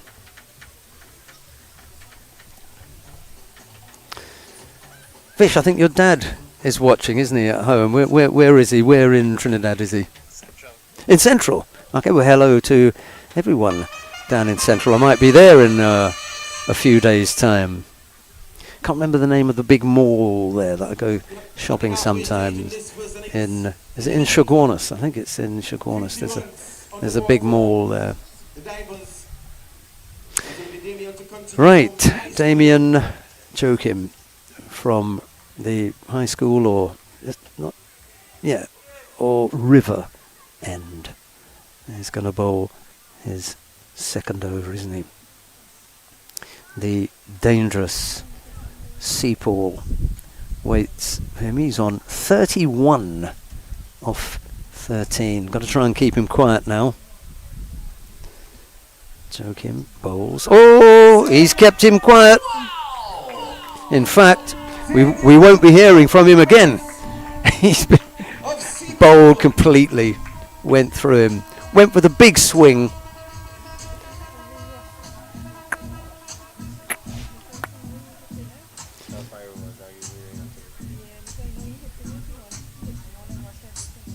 Yeah. Took a big risk there. I would have knocked it about to see what was happening with Kent first. Could Kent get a couple of big ones? And if not, then stepped it back up. But to take the risk there, you were well set. And that wasn't the wicket that the Bucharest divers could afford to lose. He was going so well. And now the responsibility goes down to Ashon Pierre, who's making his way out to the middle. He joins Jaden Kent, who comes to have a chat with him. Simmons now with a chance to change the field a bit. Is Joachim the leading wicket taker? 10 wickets. It's a good pick, I suppose, when you look back at the draft. You thought, yeah, I'll have him. He can do something for my team. 2 left-handers then at the crease. Pierre to face his first ball. Just pulled that down, it tucked into the onside. It's fielded by the aforementioned Simmons at short mid-wicket, and there's no run. There comes Joachim again.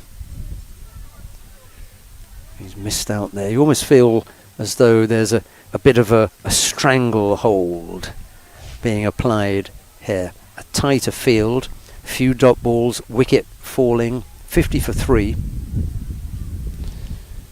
And the projected run rate, instead of going up, thinking we're going to get more and more, is actually going down. Every time there's a dot ball, of course, making things harder. Here's Joachim again, he bowls. Pierre, forward defensive. Having a look at Damien Joachim, sizing him up.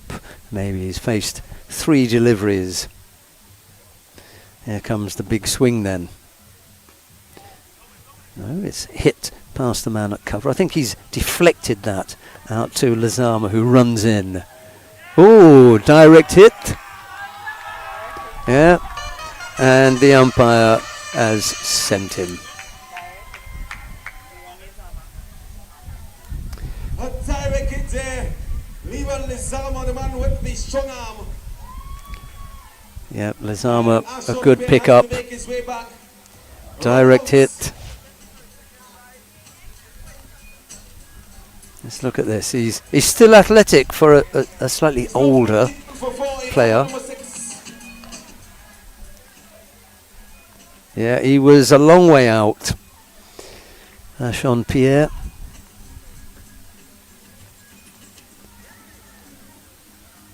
Excellent piece of work by Lezama. And one Lezama affects a piece of work in the outfield, and another Lezama makes his way onto the field. This time it's Ronaldo Lezama who's got to come out to the middle after the fall of that wicket. There was a wicket with the first ball and a wicket with the penultimate ball. 51 for 4 now, and that projected score has gone down now from 90 odd to 87. Uphill climb here. They've got to give the Little Tobago Islanders a challenging total, and even if it went to the projected score of 87, I don't think that's going to be enough. Lezama waiting for that next delivery, has a swing at that one, misses out, and at the end of the over it's 51 for 4. That's good work from Damien Joachim. 6 overs gone, 4 to come, and poor old Simmons Peters is doing long on at both ends. That is a long run.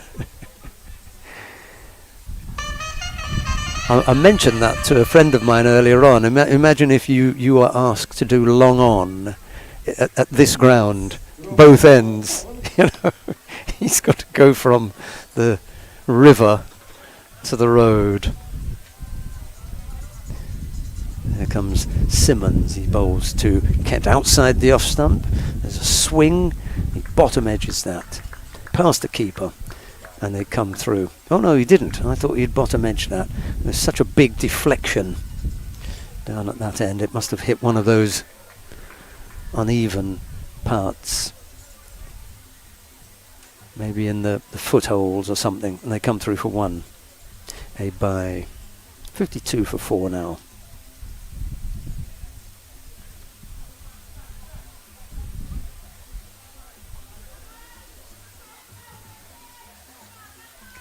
Joachim comes back out into the deep. Simmons up to the wicket and bowls now outside the off stump. Lazama doesn't quite get hold of that. And Simmons bowls another dot. Score stays on 52 for 4, down at 82 now. The projected score is tumbling down quite quickly. Nice looking strike there, and a good stop by Jaron Alfred at extra cover. Hit very, very hard. A diving stop. There is a man out in the deep, but he saved a couple of runs there. Width from, yeah, that's another one down. I thought it was just a stop, but actually dropped the catch, and that's going to go for 4.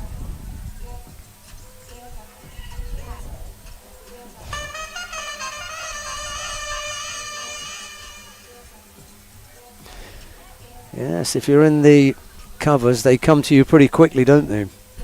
Get hit hard. And that one was put down. That was the next delivery. And that was called wide. And 4 of them. Simmons bowls now. Swing by Lazama, and he misses out there. 57 for 4. Lazama, by the way, has faced 4 balls and he's yet to score.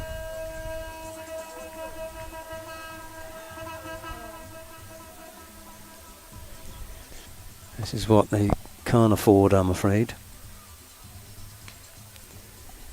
It's hit out to the deep mid-wicket area, quickly in off the boundary by Damien Joachim it is, who runs in to pick that up. And they're only able to take the 1. 58 for 4.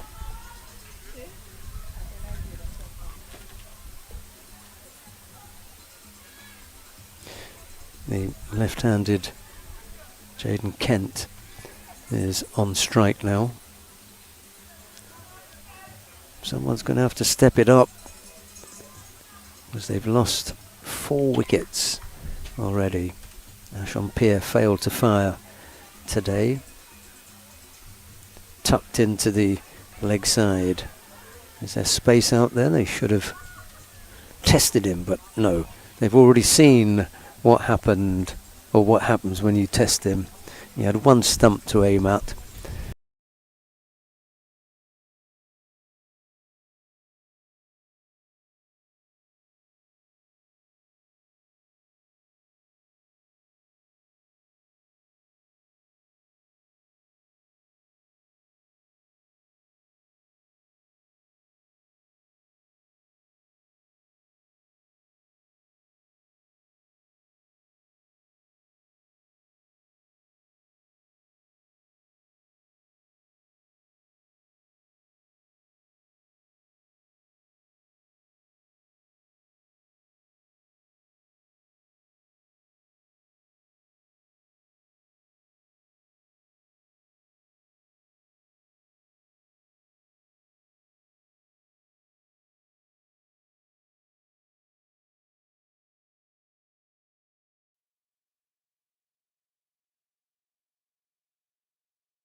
over with 10, at least 10 and over for the opposition. It's not a bad connection. They're going to come back for a second, which will leave John Ross Jagasar on strike for the last over. Okay, that is the end of the over. 9 have gone. We've got 1 to come. Tion Webster will bowl the last over from the river end, and it will be John Ross Jagasar to face. 80 for 6. Well, I can't see them taking 20 off Tion Webster. That's what's required if they're going to get up to that total. They'll do well actually to get up to 90, which I think is 10, 15 or even 20 runs short. It's a powerful batting lineup that the Islanders have got. We saw that yesterday when they chased down 100. In comes Webster, and he bowls now. Jagasar connects with that. Simmons-Peters runs in off the long on boundary, having run from one end of the field to the other. He's doing the long on fielding at both ends, and they come through for 181 for 6. Now Ramkissoon has been down to Jagasar to have a chat to decide what we're going to do. We're going to just dab and bring you back on strike, or am I going to have a swing here? I rather suspect that Ramkissoon will probably have a swing at Webster. Yep, he does. Tion Webster misses. They want to take an overthrow, but it's not there. He set himself up.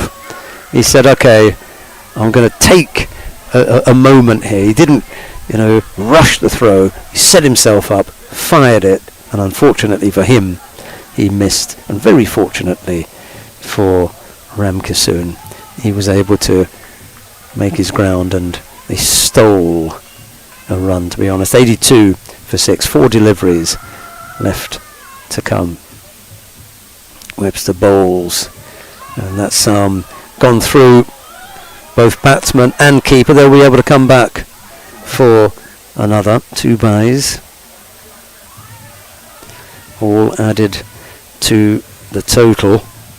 84 for 6. They're going to be just shy. Maybe they will make the 90 mark and set them 90. They need 6 more runs. They've got 3 deliveries in which to do it. They'll probably want a few more than that as Webster runs in and bowls now. Well directed, hit down the ground to Simmons-Peters at long on.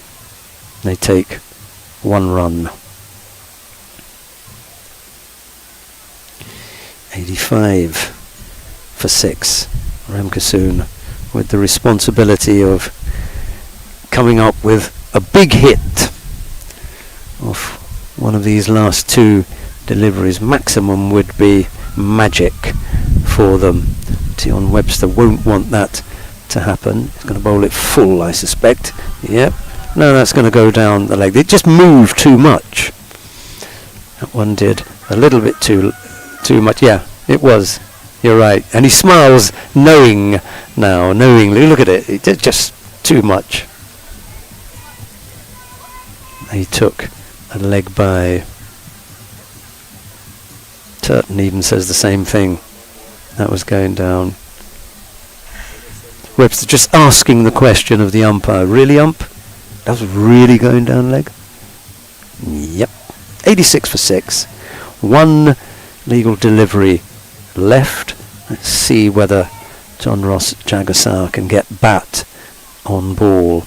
He does. It's a nice swing down the ground. It's not going to get to Simmons-Peters. He bobbles it a little bit. They're going to come back for a second run. The second one won't count. The first one will. We're going to end on 87 for 6. And it will be 88, the score required for the Islanders to take this one. Just fell a few runs short. 87 for 7 they close on. When we come back with the Islanders, they will need 88 runs to win.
Welcome back to the Speyside Recreation Ground. We're about to get underway with the innings of the Little Tobago Islanders in response to the 87 that was scored by the Booker Reef Divers.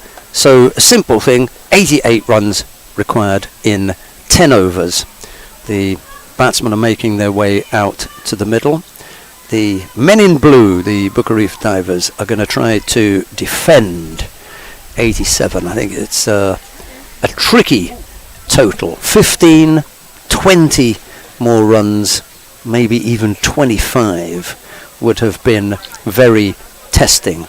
I just don't feel that 87 is enough. They've fallen a little bit short there. Jesse Bhutan may tell me differently, but we shall see. In any case, it will be John Ross Jagassar to open the bowling from the Windward Road end, and he's going to be bowling first of all to Tishon Castro. The non-striker is the Little Tobago Islanders captain Lendl Simmons. 88 required of 60 balls. 8 and over. We've been through this so many times, and I'm sure that people at home, you're not first time watchers of cricket, you know that a couple of wickets and a couple of low scoring overs puts the pressure on. Right arm around the wicket, he pulls that down slightly, it's punched down the ground by Castro. Simmons threatens to run, but they don't, and there's no run.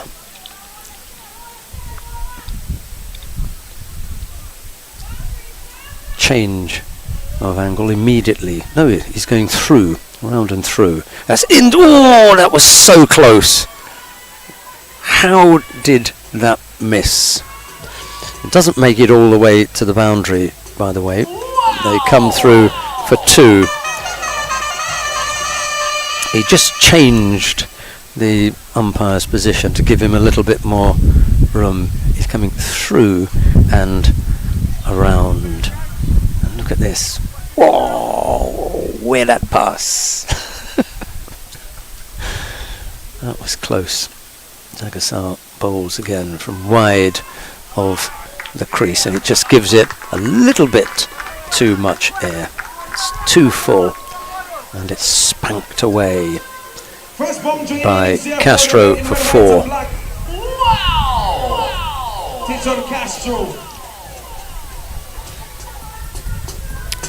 Yes, that was a little bit of a gimme, I'm afraid. Full, going away from the right-hander. He's able to free his arms and put that away nicely.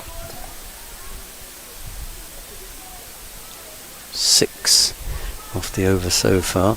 That one is fuller, that beats.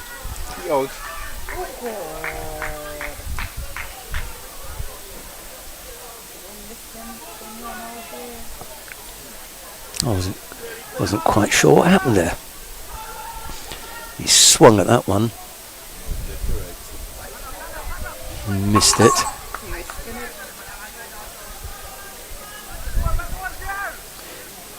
He was leaning back there. Oh. Needed a direct hit. He wasn't close, was he? Simmons pushes that to the man at point, and there's no run.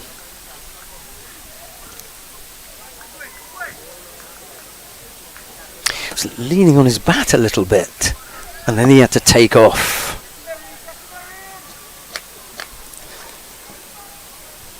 One more ball left in the over. 7 off it so far. And again, Simmons pushes that to the man at point. There's no run. End of the over. 7 without loss. And Jagassar really can be considered to have done his job, because it's 8 point whatever required for over, so that required run rate has just gone up to 9 now. Fairly simple, isn't it, when you're only working with 10 overs. Xavier Reed is going to be called to bowl the next over. That's from the river end. This is Matchday 7. The penultimate day in the 5th edition. All nice and friendly. A little bit of banter going on. Yes, there is again. Always an extra fielder. There you go. See that? He's gone straight today. He's usually a little bit wider, but he's almost like a backstop. Stood there. Someone's going to chase him away shortly. It's going to be the Islanders. Or is it going to be the Divers? Castro taking Getting ready to see guard. Xavier Reed from the high school end. 81 of 54 balls, 9 and over. Here comes Reed. He bowls. There's a big swing from. Oh, if he'd hit the stumps, he'd have been out. Missed the stumping because he didn't have a foot behind. Yeah, I don't think that the right foot was even on the line. If you look at this, he was. There was nothing behind. Well, we're not going to worry about it now. There's a huge hit, and it's caught in the deep. That's a big one. Yep. Wow. Somebody say yeah. Xavier Reed.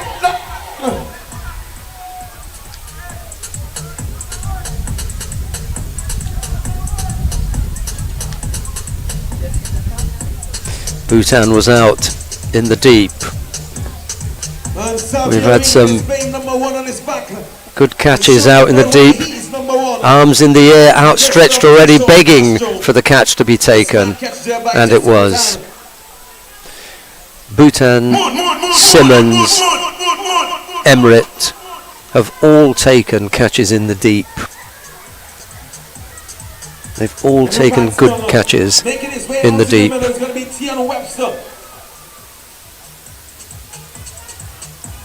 The target is 88. Newman making his way out to the middle now. There's Tion Webster. The best of Trinidad versus the best of Tobago. And watch me, the cash prize again when you one time. If they can play all fours, check us out right after this contest, right under the tent. Going up to 9.5 and over now. There's always this question, if you can get an over where a wicket falls and a few dots and get away without losing, going for a big hit, 4 or 6. If you can just keep this under control, the pressure really comes on. 7 for 1 it is. It's a little push to cover. He picks up, keeps everything nice and tight. They take a single. So, right now, this is an over that could just put the squeeze on the Islanders. They've lost a wicket, they've had 1, and there are 3 balls to come. Simmons is going to try and change the shape of this now. There you go. Not rocket science, is it? We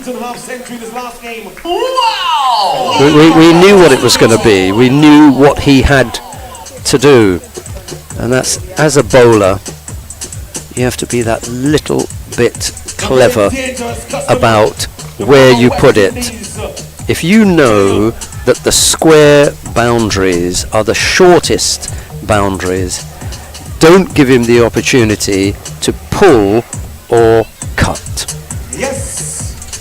There's a hunt now for the ball. Where did it go?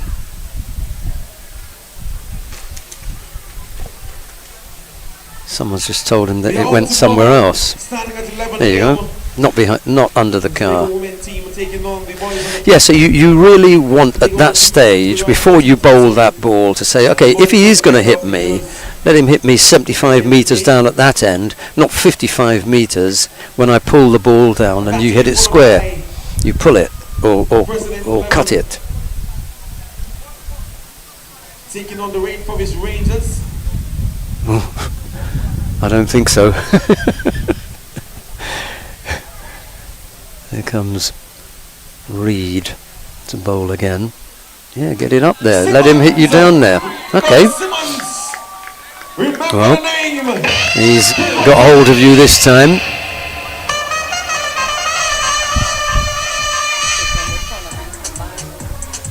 $18 for 1. 4 and then 6. But sooner that he hits me down the ground than he pulls or cuts square. That's a much bigger hit. Reed bowls. Simmons tucks it to the man who runs in off the deep mid-wicket boundary. And they just take 1. 19 for 1. It's the end of 2, 17 for 1. 71. I think I might be tempted here to bowl my better bowlers early. And if you've got 2 good bowlers in the team, then that's 4 overs. And that 4 over squeeze, if you can really try and, you know, get them, if you can get them down, you'll have a better chance. 19 for 1. Yeah, 19.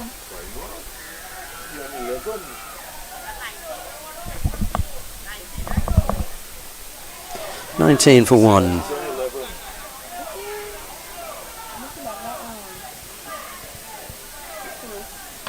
Varma Ramkissoon has the ball in hand. He's going to bowl the next over from the Windward Road end. Ramkissoon with over number 3. Simmons is on strike, and I get the feeling that he's looking. You can see him looking around the ground and sizing it up. He's going to look to finish this one in short time. Good delivery. He knocks that to the man out on the deep mid-wicket boundary, and they steal 2, really. He had to come from a long way. There's a big space there. And he wasn't able to close it down. Who was that ran in there? Was that Siraj Seapal running in off the boundary? He moves quite well for a big fella, doesn't he? Look, you know, he's not, I wouldn't call him slim. Fairly well built. He moved very quickly. Simmons, however, moved just as quickly and was able to come back for a second run. 21 for 1. Simmons has gone on to 13 from 6 deliveries. Webster has just faced the 1 ball for his 1 run. As Ramkissoon bowls now wide outside the off stump. Cut to the man at deep cover. They come through for 1 run. Who's it out on the cover boundary? Can't really see from here. I'm looking around to see where Ronaldo Lazama, as it could be Lazama, you know. Could be.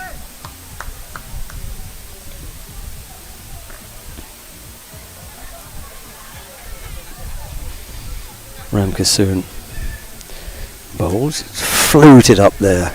Gave it plenty of air. Nice stop.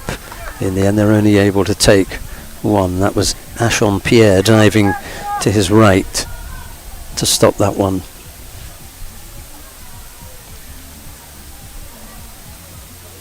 Didn't really go through with the shot, did he? Ramkissoon has gone for 4 so far in this over. And that's pushed a point. It's a regular out for Simmons. When I say an out, it's the shot that he plays quite often. Just that push to point. I would bring that man in just that little bit closer. Completely removed the possibility of a single. Actually, he's walking in now, so by the time it gets there, he is. Again, that's hit to the man out in the deep, and it is Lazama who throws that in. take a single off that. 5 off the over so far. A real...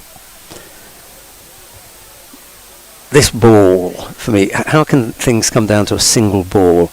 He bowls a dot here and goes for 5 in the over. This would be a terrific over. He travels for a 6. Oh, and he does. He does bowl a dot. How about that then? 25 runs coming from it. Excellent. Yeah, I know. It's generated automatically, the scorecard, just when you want the replay to come. It's so frustrating. 24 for 1. 3 overs have gone. A few fans up on the hill watching. In fact, there are some nice vantage points up here behind our commentary position, and then even down towards where the other little roti shop is, the blue one, is nice. There are a few people in there, reasonable number in the stands on semi-final day. I suspect that we'll have a much better crowd tomorrow for the celebrity match and the final. Even Tracy gave us a wave there. as did Kyle. Well, Kyle gave us a smile. He couldn't manage a wave.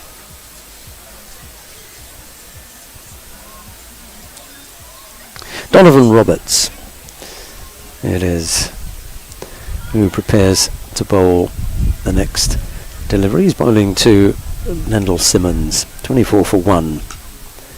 That's hit straight down the ground to long off, fired back in, and they take 1 run. It's the wicket taker, isn't it, who is on the long off boundary.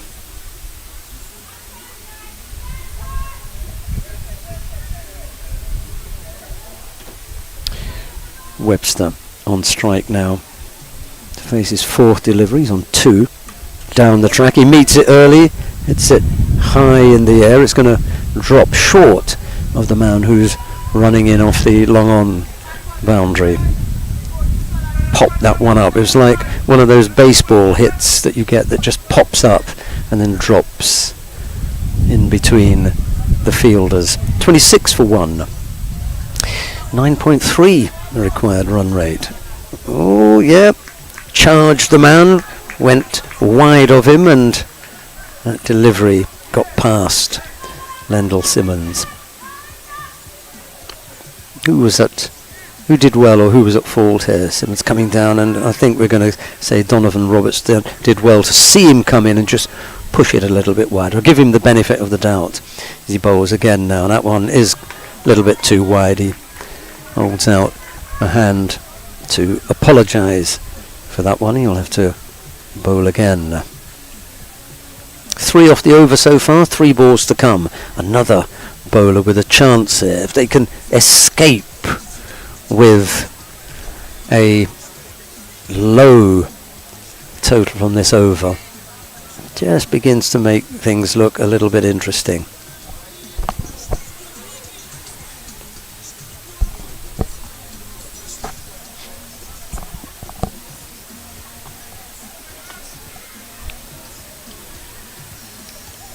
Roberts bowls now, and it's guided to the man at backward point.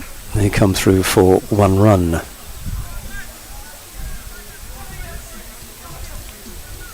It really is his release shot. He plays it very, very well. He's able to kill the pace of the ball as well. Most of the time, if you play that shot, it goes very, very quickly to the man, and there's no single there. But he really dabs down on it. It trickled out to the man, and they took a single. This time he works it to mid-wicket. He runs in off the boundary. Actually, it was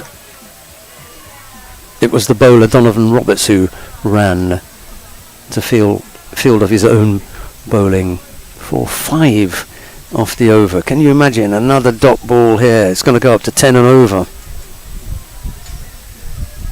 Big ball coming up here. Don't go for big. Oh. No, they can only take the one. They'll walk through here, and Simmons has already decided, okay, I can see what's happening here. You've had a few overs where you've kept us under control, but it's in my hands, and I think that we can manage 10 and over. 30 for 1 after 4 overs. Webster has faced 5 balls for 4. Simmons 18 of 13 deliveries. And I think it's right that they should. Well, no, it's Sukhdev Singh who's going to come and bowl. I thought it was going to be Jagasar. I thought it would be Jagasar now.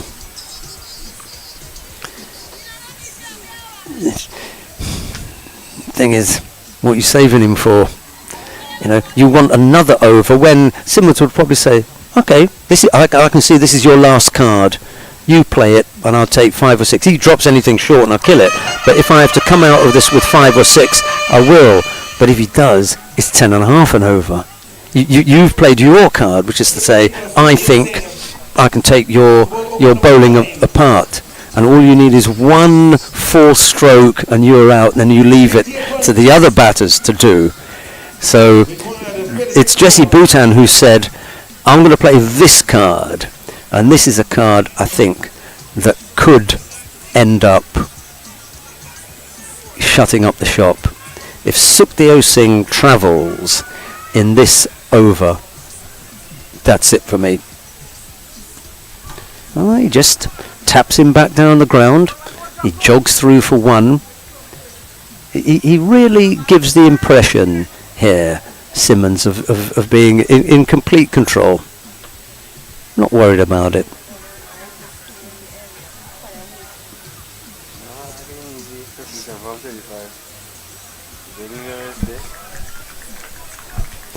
Outside the off stump, left alone. The firepower that the team has got, they're not troubled by it. Sweep shot to deep backward square. They come through for 1 run. They just jog through, nice and comfortable. The whole feel of this Islanders innings is that we're in control of this. Not worried. Hit hard down the ground, straight. They take 1 run. I think it was Roberts who came in to field that one.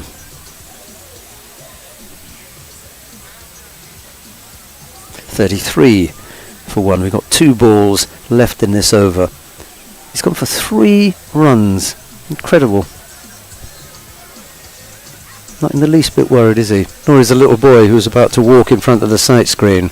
Huge hit down the ground and just falling short of the men in the deep. They're going to come back for 2. 5 off the over. Okay, maybe they've decided to make a game of it and make it a 5 over game, because the first 5 overs have really been so sedate as not to come into it. It's gone up to almost 10 and a half and over now, and punched down to the man who comes in off the long on boundary. I think it's Jesse Bhutan, and he ambles in and fires it back to the wicket keeper. They take 1 run, and after 5 overs it's 36 for 1. 10 and a half and over required. They're currently going along at 7, just over 7 and over.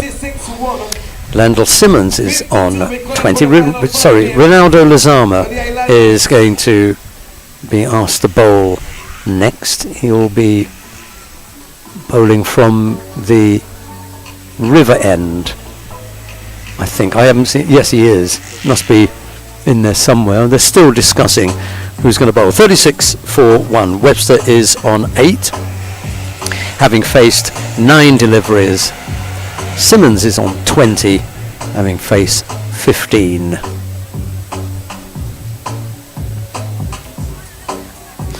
It won't be the Zama after all.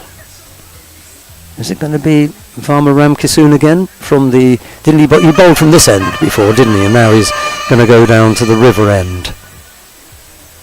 And Varma Ramkissoon returns with over number 6. Accidents do happen, you know. You know, a ball scoots low and you get bowled. I'm just thinking, you know, Simmons, everyone's had a bad out here. And Simmons is playing the hand as though the wicket's playing nice and easy, not any trouble at all, knock it about. There are no demons in the track, but if something is going to happen and surprise you and shock you, you could find yourself in trouble at 10.5 and over. 36 for 1, only 1 wicket down. That's probably what it is that's making it comfortable. Not going to stop that, I'm afraid. That goes to the boundary, whipped off the legs by T-10 Webster. Yeah. And the crowd runs on the 50 now with that boundary. 33 is the partnership of 23 balls. Struck that nicely, didn't he? Webster. 4 off the first ball, that's not a good sign. Okay, didn't quite get hold of it. They'll take 1. That's 5 off the first 2 deliveries. There are 4 more to come, and the mood is a little bit different here. They can start to swing their arms freely, and 2 or 3 big hits. All of a sudden that 47 looks like nothing. There's one of them hit hard, back by Simmons. There's a dot ball.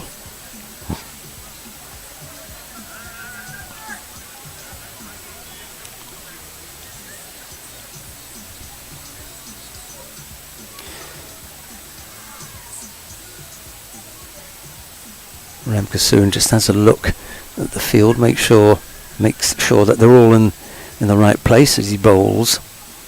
Simmons down the ground and goes straight. And that's a huge hit for 6. And as I said, you know, take your time, nice and easy, couple of big hits, and all of a sudden that total looks like nothing. Maximum from Simmons. 11 off the over so far. And I think there's more to come. 41 from 26. There's Ramkissoon, he bowls, gives himself a bit of room, and that's nice. Just followed Simmons, that delivery. He was going away, stepping away from the stumps to give himself room. Something that he doesn't like about the bat. They're going to have a change of bat.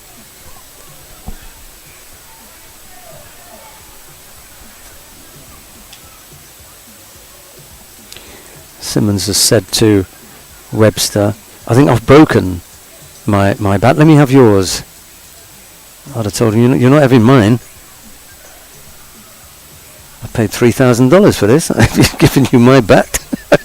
Ramkissoon bowls. Whoa! Yeah, I think we're going to get... Did we get a signal for no ball, or was it just a 4 then? No, obviously not. 51 for 1 after 6 overs. End of 6, 51 on the board for the Islanders.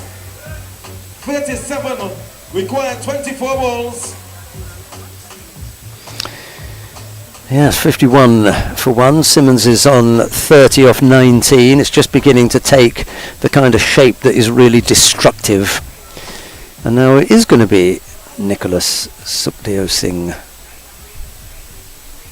to bowl. He went again. Sorry, he went for 6 of his first over, didn't he? So they're going to give him another go here. The men go out into the deep, and it's reached that stage where Jesse Bhutan has said, okay, I can see where this is going, come and beat me then. Wide of the man in the deep, he can't stop that.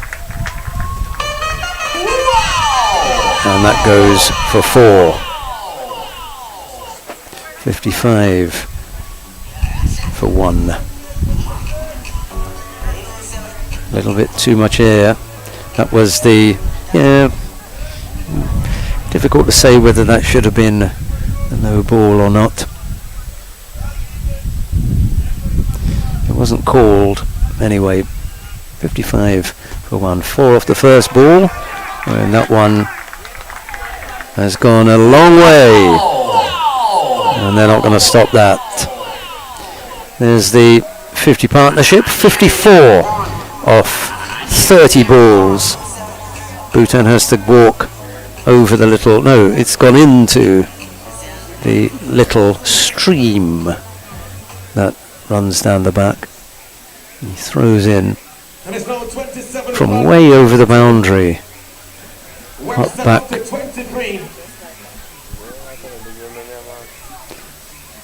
Down the track, slapped back down, and that's over the head and wide of Jesse Bhutan. Back to back sixes. Full. It's Tion Webster teeing off now. 29 off 14. It's 21 off 21 required now. So quickly the shape changed. 67 for 1. 4 off the first ball, 2 sixes to follow. Punched down to the man who runs in off the long on boundary. It's Bhutan who is firing that in to keep Simmons down there.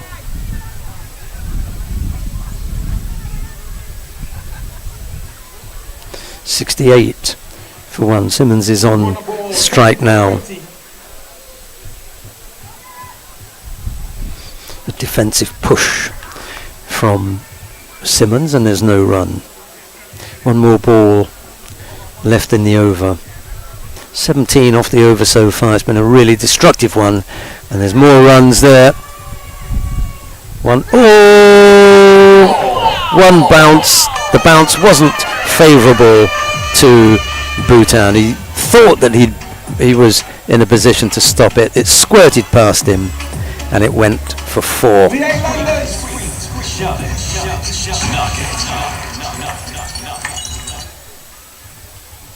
16 required for the final 3.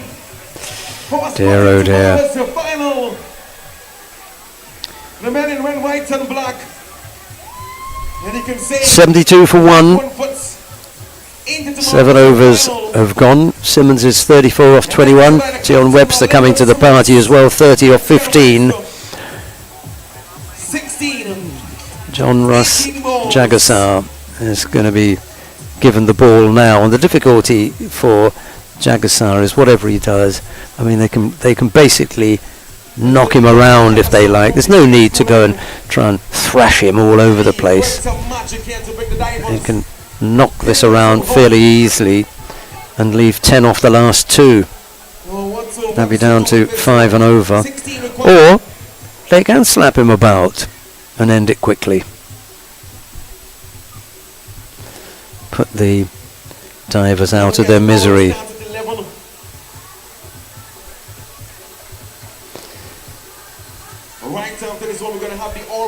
Jagasar just wanting Lazama to move a little bit further around.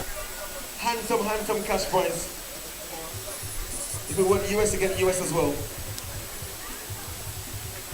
Slightly odd field in the offside. Point and cover. played to the man out in the deep. He comes in off the long off boundary and they take one. 73 for 1. Simmons is on strike now, 34 off 21 balls. There's Jagasar, he bowls, big swing from Simmons, doesn't connect.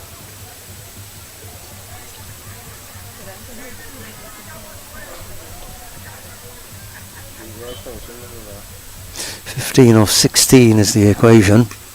Pulls that one down. It's not the most attractive looking of shots, and Simmons jogs through for 1. It went out to wide long on for 1. Tion Webster takes strike now.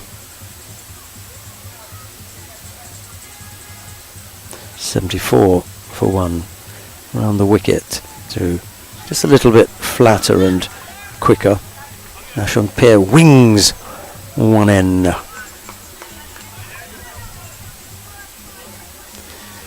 Much to the displeasure of John Ross Jagasar. There isn't really any need for that. They weren't coming back for another run and you weren't going to run him out.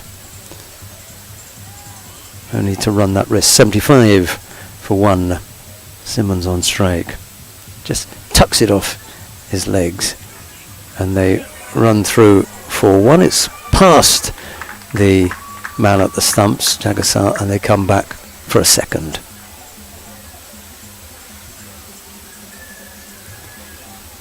.77 for 1 now. 11 needed off 13 balls. Simmons is quite happy just to knock it about now. And comes in off the deep mid-wicket boundary. They take 1. 78 for 1. That's the end of the over.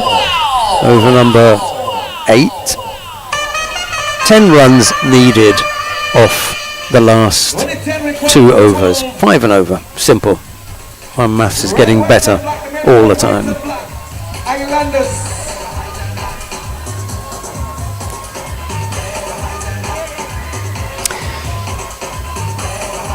As the sun disappears, got a nice shot of the 2 islands in the back. Little Tobago and Goat Island, just across from Tyrrell's Bay. Xavier Reid is going to be called on to bowl over number 9. 78 for 1. Simmons is on 38, having faced 25 deliveries. Webster on 32 off 17. Here comes Reid. He bowls a big swing. Oh, what about the shout? Thank you guys so much for all the support. Yeah. I mean, I'll be having a huge call for that.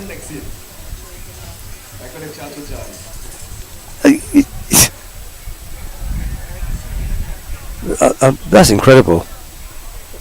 I'd have been absolutely screaming for that. Oh, unless he did inside edge it. Sorry. You're going to call, yeah, wide. Yeah, here. Oh, okay, so he inside edged it on to the pad. That's why it looks so. Because that was heading there. Right, Reid to bowl. Again, 80 for 1. Outside the off stump. Cut out to the man at deep cover. They take 1 run.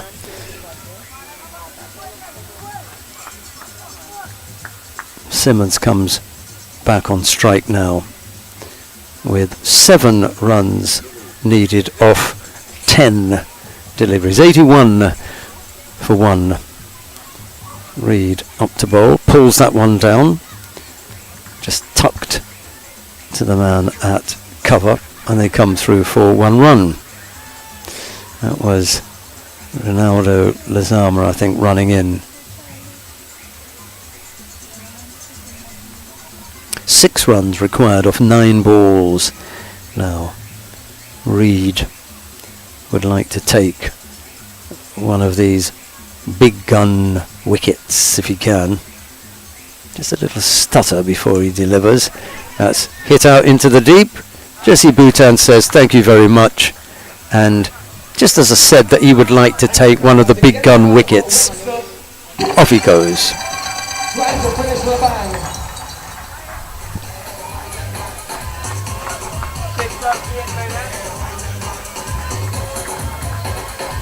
Yeah, it's a big swing out into the deep, and Boutin took it as though he was just picking mangoes, you know, easy as you like. Christian Turton it is who's going to make his way out into the middle. He's going to try and wrap things up. 6 required off 8 balls, 82 for 2.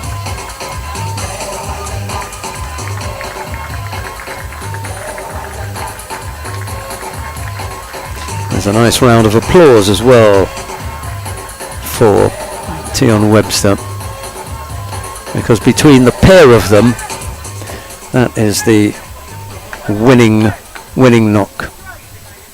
A new match for the Christian Turton with 6 required, 8 balls to get them.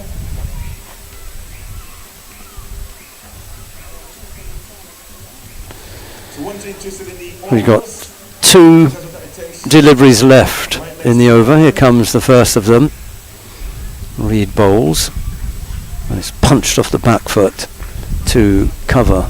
Zama picks up and fields, and they come through for 1 run, 83 for 2, 5 runs needed now. Simmons is on 40 off 27 balls. Is he going to launch here?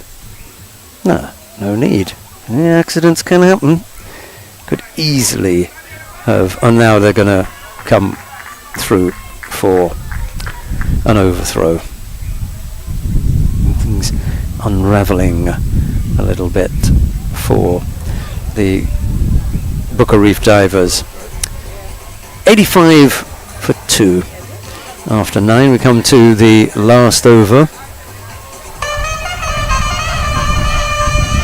and it really has been a jog, hasn't it?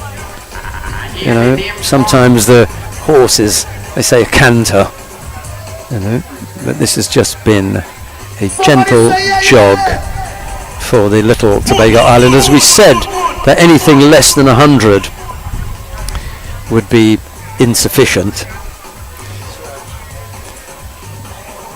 Suraj Seapal is going to bowl the final over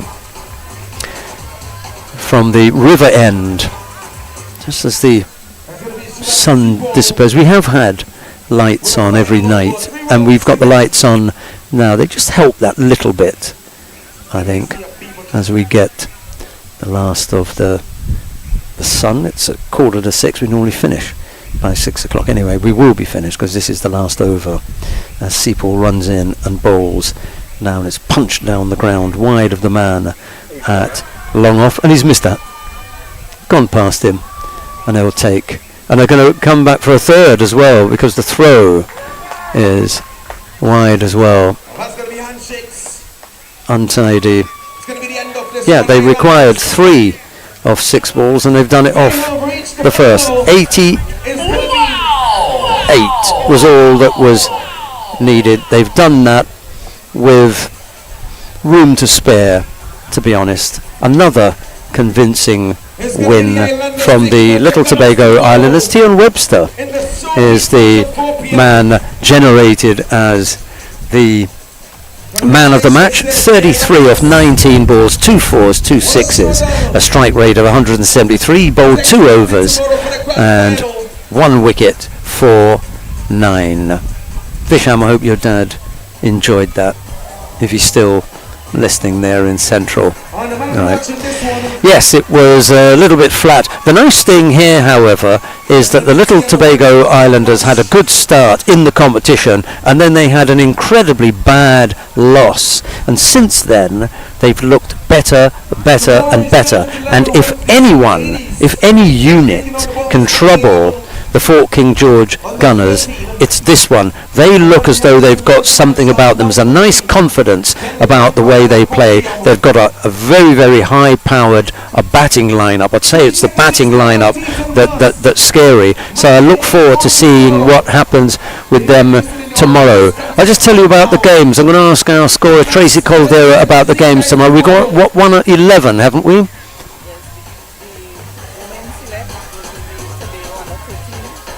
Right, so it's a women's select against Tobago under 13s at 11 o'clock. The 1:30 game, the celebrity against whomsoever we can cobble together. Carl, my man, he's going to find me a few bodies, and then we'll be here for the final at 4 o'clock. We look forward to your company then. It will be the Little Tobago Islanders to go up against the Fort King George Gunners. We'll see you tomorrow. Bye-bye for now.